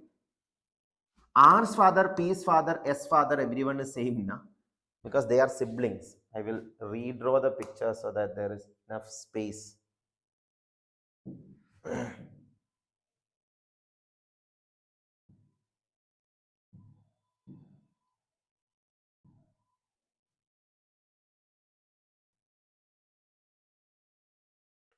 So, from the first statement, P has two sisters. So, P's gender we don't know, but R and S both are female. Now, R's father is the brother of Q. R's father is a male person. Brother of Q. Brother of Q means, do you know the gender of Q? No. Q can be female or male. What is the name of R's father? We don't know. So I will call X is R's father. So Q is the brother or sister of X. X is brother of Q. That does not mean Q is brother or sister. It can, we don't know whether it is brother or sister. It can be any one of it. So with that idea, you answer this. How is Q related to P? So P and R are siblings. So R's father's sibling means father's brother or sister. Your father's brother or sister is your uncle or aunt. Whatever be your gender, your uncle or aunt is your father's brother or sister. But can you say whether it is your uncle or whether it is your aunt? No, because you don't know the gender of Q. If you are R, your father's brother means your uncle, your father's sister means your aunt. So how is Q related to P? Now I told about R, but P's sibling means whatever be R's connection with Q, same way P is also connected. Na? We don't know the gender of P, but that is not a problem. The problem is we don't know the gender of Q. If we knew Q is male, the answer will be Q is the father of P. Sorry, Q is the uncle of P. If Q is female, Q is the aunt of P. But either uncle or aunt, that means we are not sure which is the correct answer. A single answer you are not getting. That means the answer is, the question cannot be answered even with both the statements. Option D, question cannot be answered even using both the statement. So that's the answer. Because of the gender, we don't know it. Another blood relation problem. P is the brother of Q and R. Let us draw same way like previous question. P is the brother of Q and R. P is the brother of Q and R means P is male. We don't know the gender of P and R. S is R's mother. S is R's mother. Yes. Mother means female. So circle. Mother means higher generation. You have to draw vertical line. T is P's father. T is P's father means P and R's father are same now because they are siblings. So R's mother is S means R's father itself is T because P's father and R's father are same. That means S and T are married to each other. That is what we can say. Married means double line we will denote in the blood relation notation. So T is P's father means T is R, P and Q's father and T is husband of S also we can say. So from this what can be definitely true? Definitely true means always true. S and T are coupled. Yeah, S and T are married to each other, so they are coupled. That is correct. Q is T's son. T's son is P. Q and R, we don't know the gender. Q can be daughter also, son also. So definitely true means always true. So this is not always true. That's why this is wrong. Sometimes true, sometimes false. That's why that is cannot be accepted. T is Q's father. Yeah, T is father of Q also. Whatever be the gender of Q, T is father of Q. S is P's mother. S is R, P and Q's mother. So S is P's mother is satisfied. R is T's daughter. R is T's daughter or son, we don't know because R can be male or female. We don't know the gender of R. So this cannot be. P is S's son. P is S a son? Yes, because we know the gender. So we can be sure about first statement, third, fourth, and sixth statement. So only 4 of them are correct, 2 of them are wrong. So that is how to do it. Another coding decoding question. This is directly connected to alphabet positions. EJOT code you can use for this. In class we have discussed about EJOT code, which means 5th, 10th, 15th, 20th and 25th letter in English alphabets. So this will help you to understand the position of numbers faster. No is called as 210. N, O is 15 means NO means N is 14th letter in English alphabet. O is 15th letter. This O, 14 and 15 have some connection with 210. What is the connection? 14 into 15 is 210. So the idea is each of the letters you convert it into numbers and multiply them, then you will get the right hand side, or that is the coding. Same way, not, N-O-T, 14, O is 15, T, EJOT code T is 20. So 14 into 15 into 20, if you multiply, you will get it as 4200, 4200. So that is also satisfied. You can check for NOTE also. NOTE means, that means NO, NOT, NOTE means already NOT 4200. That is a shortcut. 4200 into, you just multiply E. E is the 5th letter. So 4200 into 5. To multiply a number with 5, multiply it by 10 and take the half of it. So 42,000 half is 21,000. So that is also verified. So we are 100% sure that this is the logic. So knots means what? Not is 21,000 means, knots means 21,000 into, what is the letter for S? PQRST. So S is 19. S is 19 means 21,000 into 19. 21 into 19, you will get 399. So 399,000. 399,000. So option A is the correct answer. Time consuming if your multiplication skills are not that good.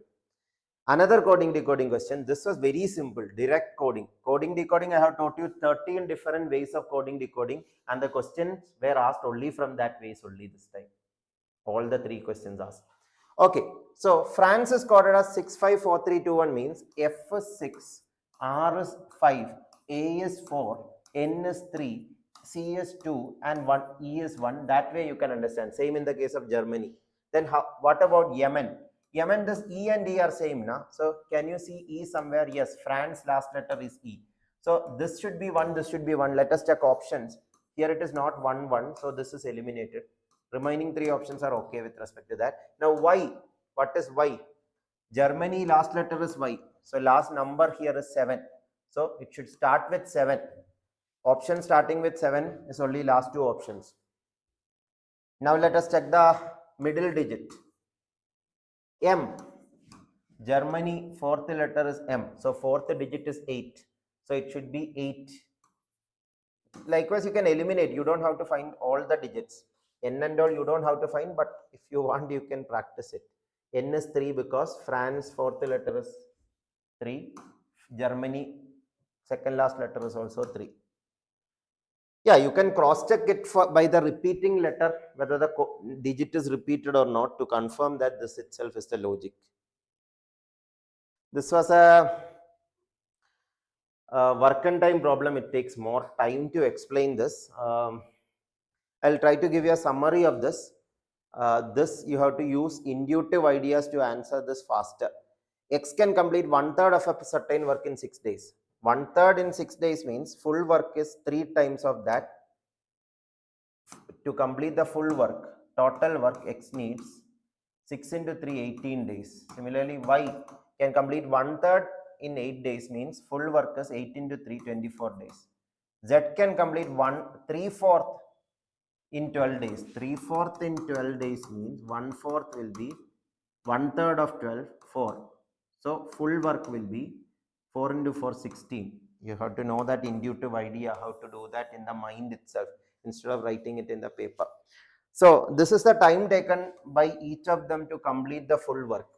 So now to do this question better, what I will suggest you is LCM method you can apply. In class we have discussed about two methods. One is LCM method and one is unitary method. LCM method will be better here for faster calculation. So let total work be LCM of 18, 24, 16. 18, 24, 16 LCM will be 144. So 144 be the total work. Normally LCM approach I taught you with chocolate example. 144 chocolates. To eat 144 chocolates, that's a requirement. You have to complete eating all 144 chocolates. There are 3 people X, Y, Z for that. All of them work together for n days. We don't know how many is n days, and then X and Z quit and Y alone finishes the remaining work in 8 and 2 by 3 days. 8 and 2 by 3, if you multiply it into an improper fraction, it will be 26 by 3 days. So 26 by 3 days, Y is working alone. That 26 by 3 days, if Y is working alone, Y to complete the work, Y needs 24 days. So 1 day work or efficiency of Y you have to find. 1 day work is called efficiency of Y. Efficiency of Y, we assume total work be 144. So efficiency of Y will be 144 by 24. 144 by 24 is 6. That means every day Y will eat 6 chocolates with respect to chocolate example. Or 6 is the efficiency of Y. So 26 by 3 Y working means 26 by 3 into 6. 26 by 3 into 6 means is 52 chocolates are completed. Total 144 chocolates are there. 52 chocolates are completed means how many are remaining? 92 chocolates are remaining. This 92 chocolates are eaten by X, Y and Z in the initial days. N days. That N, X, efficiency of Y we have found 6. Similarly, what is the efficiency of X? 18 days 144 chocolates. So 1 day 144 by 18. 144 by 18 is going to be 8. Similarly, Z efficiency is 16 day 144 chocolates. So 1 day work will be 144 by 16, 9. So this is the efficiency of X, Y and Z. So combined efficiency of XYZ will be, 8 plus 6, 14 plus 9, 14 plus 9, 23. So 1 day they will eat 23 chocolates. N days are there to complete eating this 92 chocolates together. So 23 into N is 92. N is equal to 92 by 23. 4. I know that I have explained this fast, but today this is not a theory class. This is to explain the PYQs of CSAT 2025 as soon as possible. We have about 50 questions to complete. So in this 2 hour to complete 50 questions was a challenging job. So let's go faster so that we can complete the remaining question.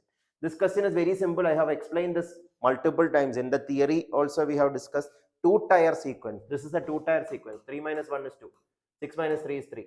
6 minus 11 minus 6 is 5. 18 minus 11 is 7.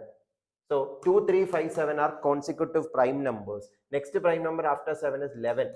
As 2 is there, we are confirmed that it is not odd number. Otherwise, there is a confusion whether it is odd number or prime number. But no confusion here because 2 is not odd number.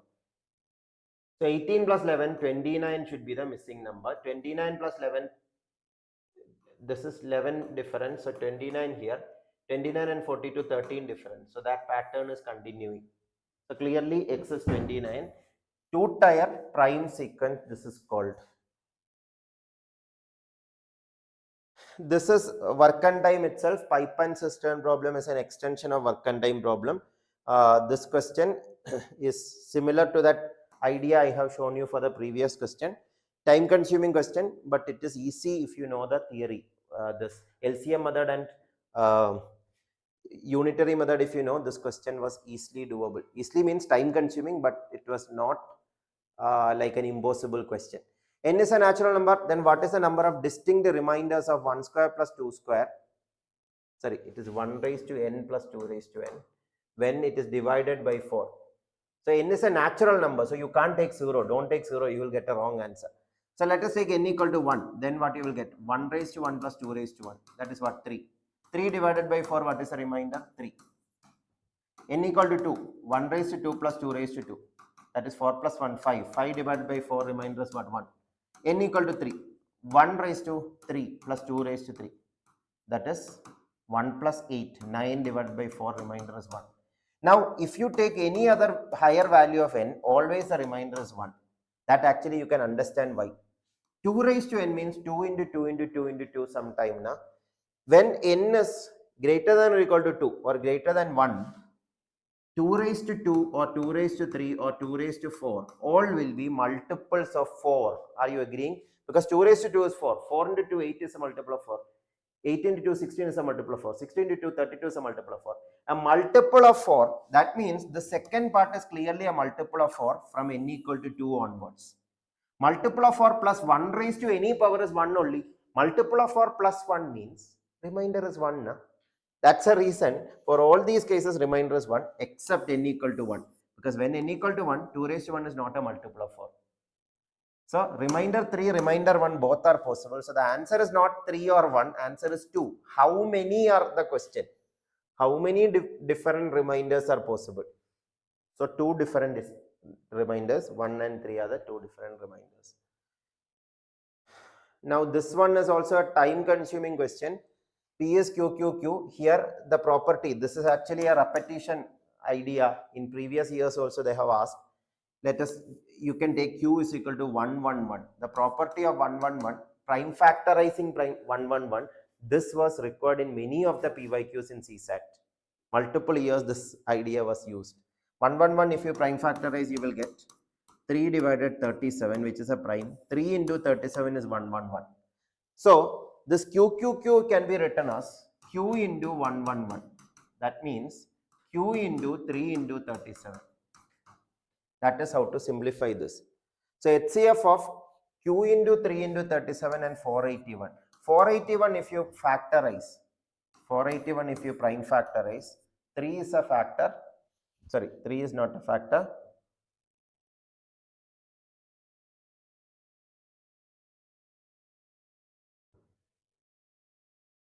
One second.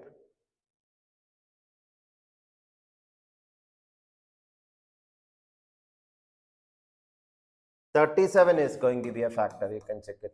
37 is a factor, so one time, then 13 and 37 are factors. So 481 is actually 13 into 37. Question is asking what? HCF, highest common factor. Which are the common factors here? 37 is the only common factor. So the highest common factor is also 37. Yeah, this is a more conceptual question. You should know the concept, then only you can do that. This also is an extension of something that we already discussed in previous years. Time consuming. What is a 489? The digit of 1, 2, 3, 4, 5, 6, 7, 8, 9, 10. If you look at it, 1, 2, 3, 4, 5, 6, 7, 8, 9, then 10, 11, 12, 13 up to etc. So you have to take first 9 numbers together. They are 1, 2, 3 up to 9. 1, 2, 3 up to 9. That means 1 to 9. Total 9 digits are used. Then 10 to 99. If you check it, that is total 90 numbers. Each of them have 2 digits each. 10 have 2 digits, 11 have 2 digits, 12 have 2 digits. So 90 into 2, 180. So 180 plus 9, 189 digits are already used when you write till 99, 98, 99. But question is asking 489 the digit. So 189 the digit is this 9. Are you agreeing? 189 the digit is this 9. After that, how many more digits are needed to reach 489? 489 minus 189. That is 300 more digits are needed. Now, it is all 3-digit numbers. Now, after 99, it is all 3-digit number. 100, 101 up to all of them are 3-digit numbers. Each of them have 3 digits each. So, for 300 digits, 100 numbers are needed. 100 numbers starting from 100. 100 up to 199 have 100 numbers, are 100 numbers. So the last number, 489 the number if you are writing, this is going to be the 489 the number, sorry, 489 the number, this is 488 the number, this is 487 the number. Question is asking this. Yeah, this is also complicated. It takes too much time to explain also. I just briefly explain for those people who are curious to know. This is a statement related problem. The answer will be cannot be concluded because here there is a primary concept that is missing, or normally this kind of question, 2 things will be given. This is a common question that can be asked. who who is the thief, who is the liar, both should be given. But in this question, no clues of liar is given. So without that, you cannot answer it, because multiple answers will be possible, so cannot be concluded as the answer.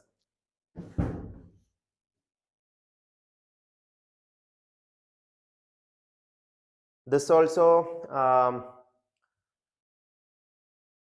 time consuming, but it is a very interesting question.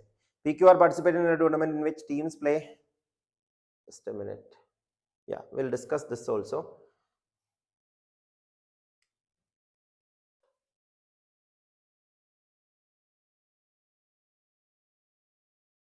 Okay.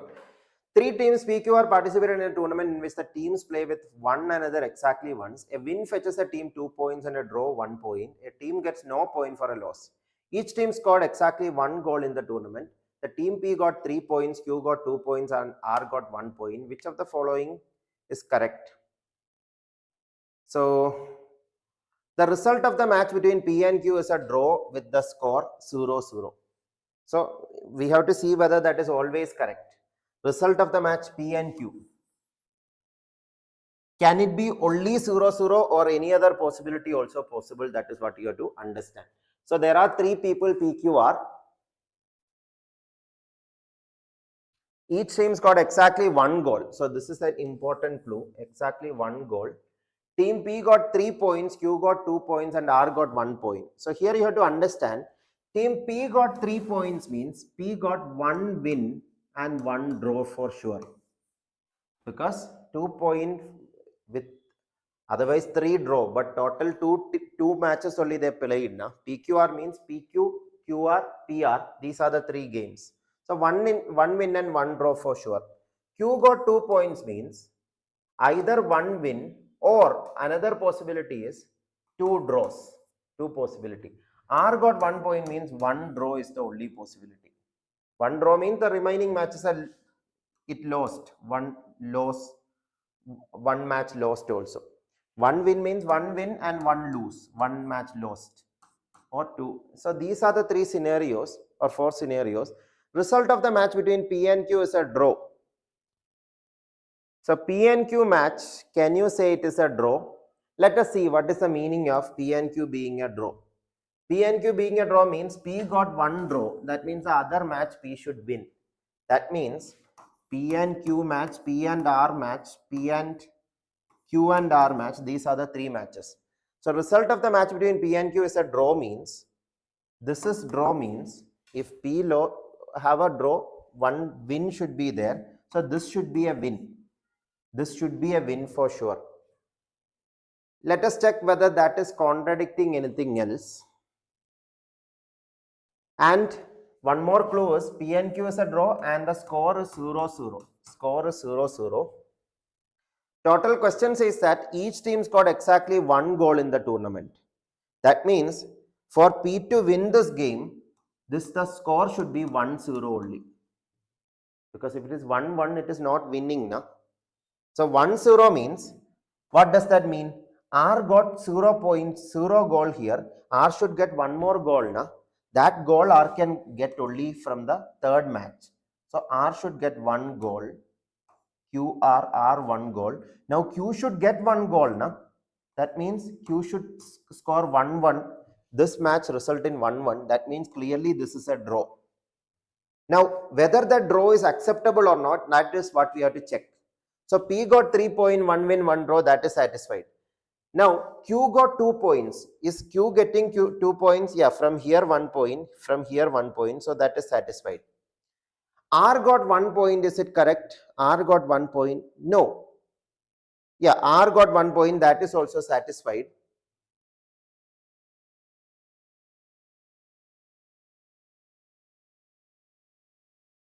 Okay, that is also satisfied. Actually, to be frank, after a point of time, our brain gets freezed after analyzing a lot of questions.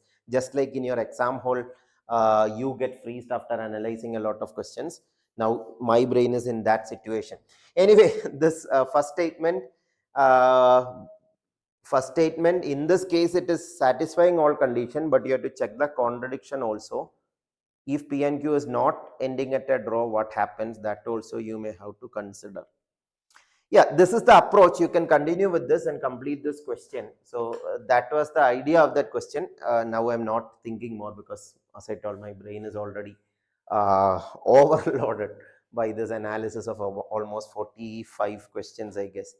So that was the questions asked in this question paper. I think almost all question 2-3 questions may be pending. All other questions we have completed. So hope all of you got a basic idea. Yeah, the final verdict or final opinion I can say is question paper was tough, but there were enough easy question. But finding those enough easy question required a lot of practice. So people who practiced well or people who are good at CSAT, this question paper was easily could have been easily qualified. Others, it was little trickier, I agree, maybe tougher than previous year, but 2023 paper was even tougher than this. 24 paper was comparatively easier than this, but we can't compare anything or this year. What is, again, whether the exam is tough or not, the cutoff will remain same. The cutoff was just 66 mark for CSAT, means that is not a big cutoff. So that, again, now comprehension part was also there, and that there will be separate analysis for comprehension also, I hope so. So that was the idea. If there is any clarity needed or confusions, you can comment, and if you felt that this video was useful for you, do comment, so that I will be going through the comments. If you have doubts also, I will try to answer you in the comment section. So that's it. Thank you all of you for watching this video. All the best for those people who have written exam. All the best for your results. And those of you who are preparing or started preparing for the next year, all the best for that also. Thank you all. See you on the next video. Thank you.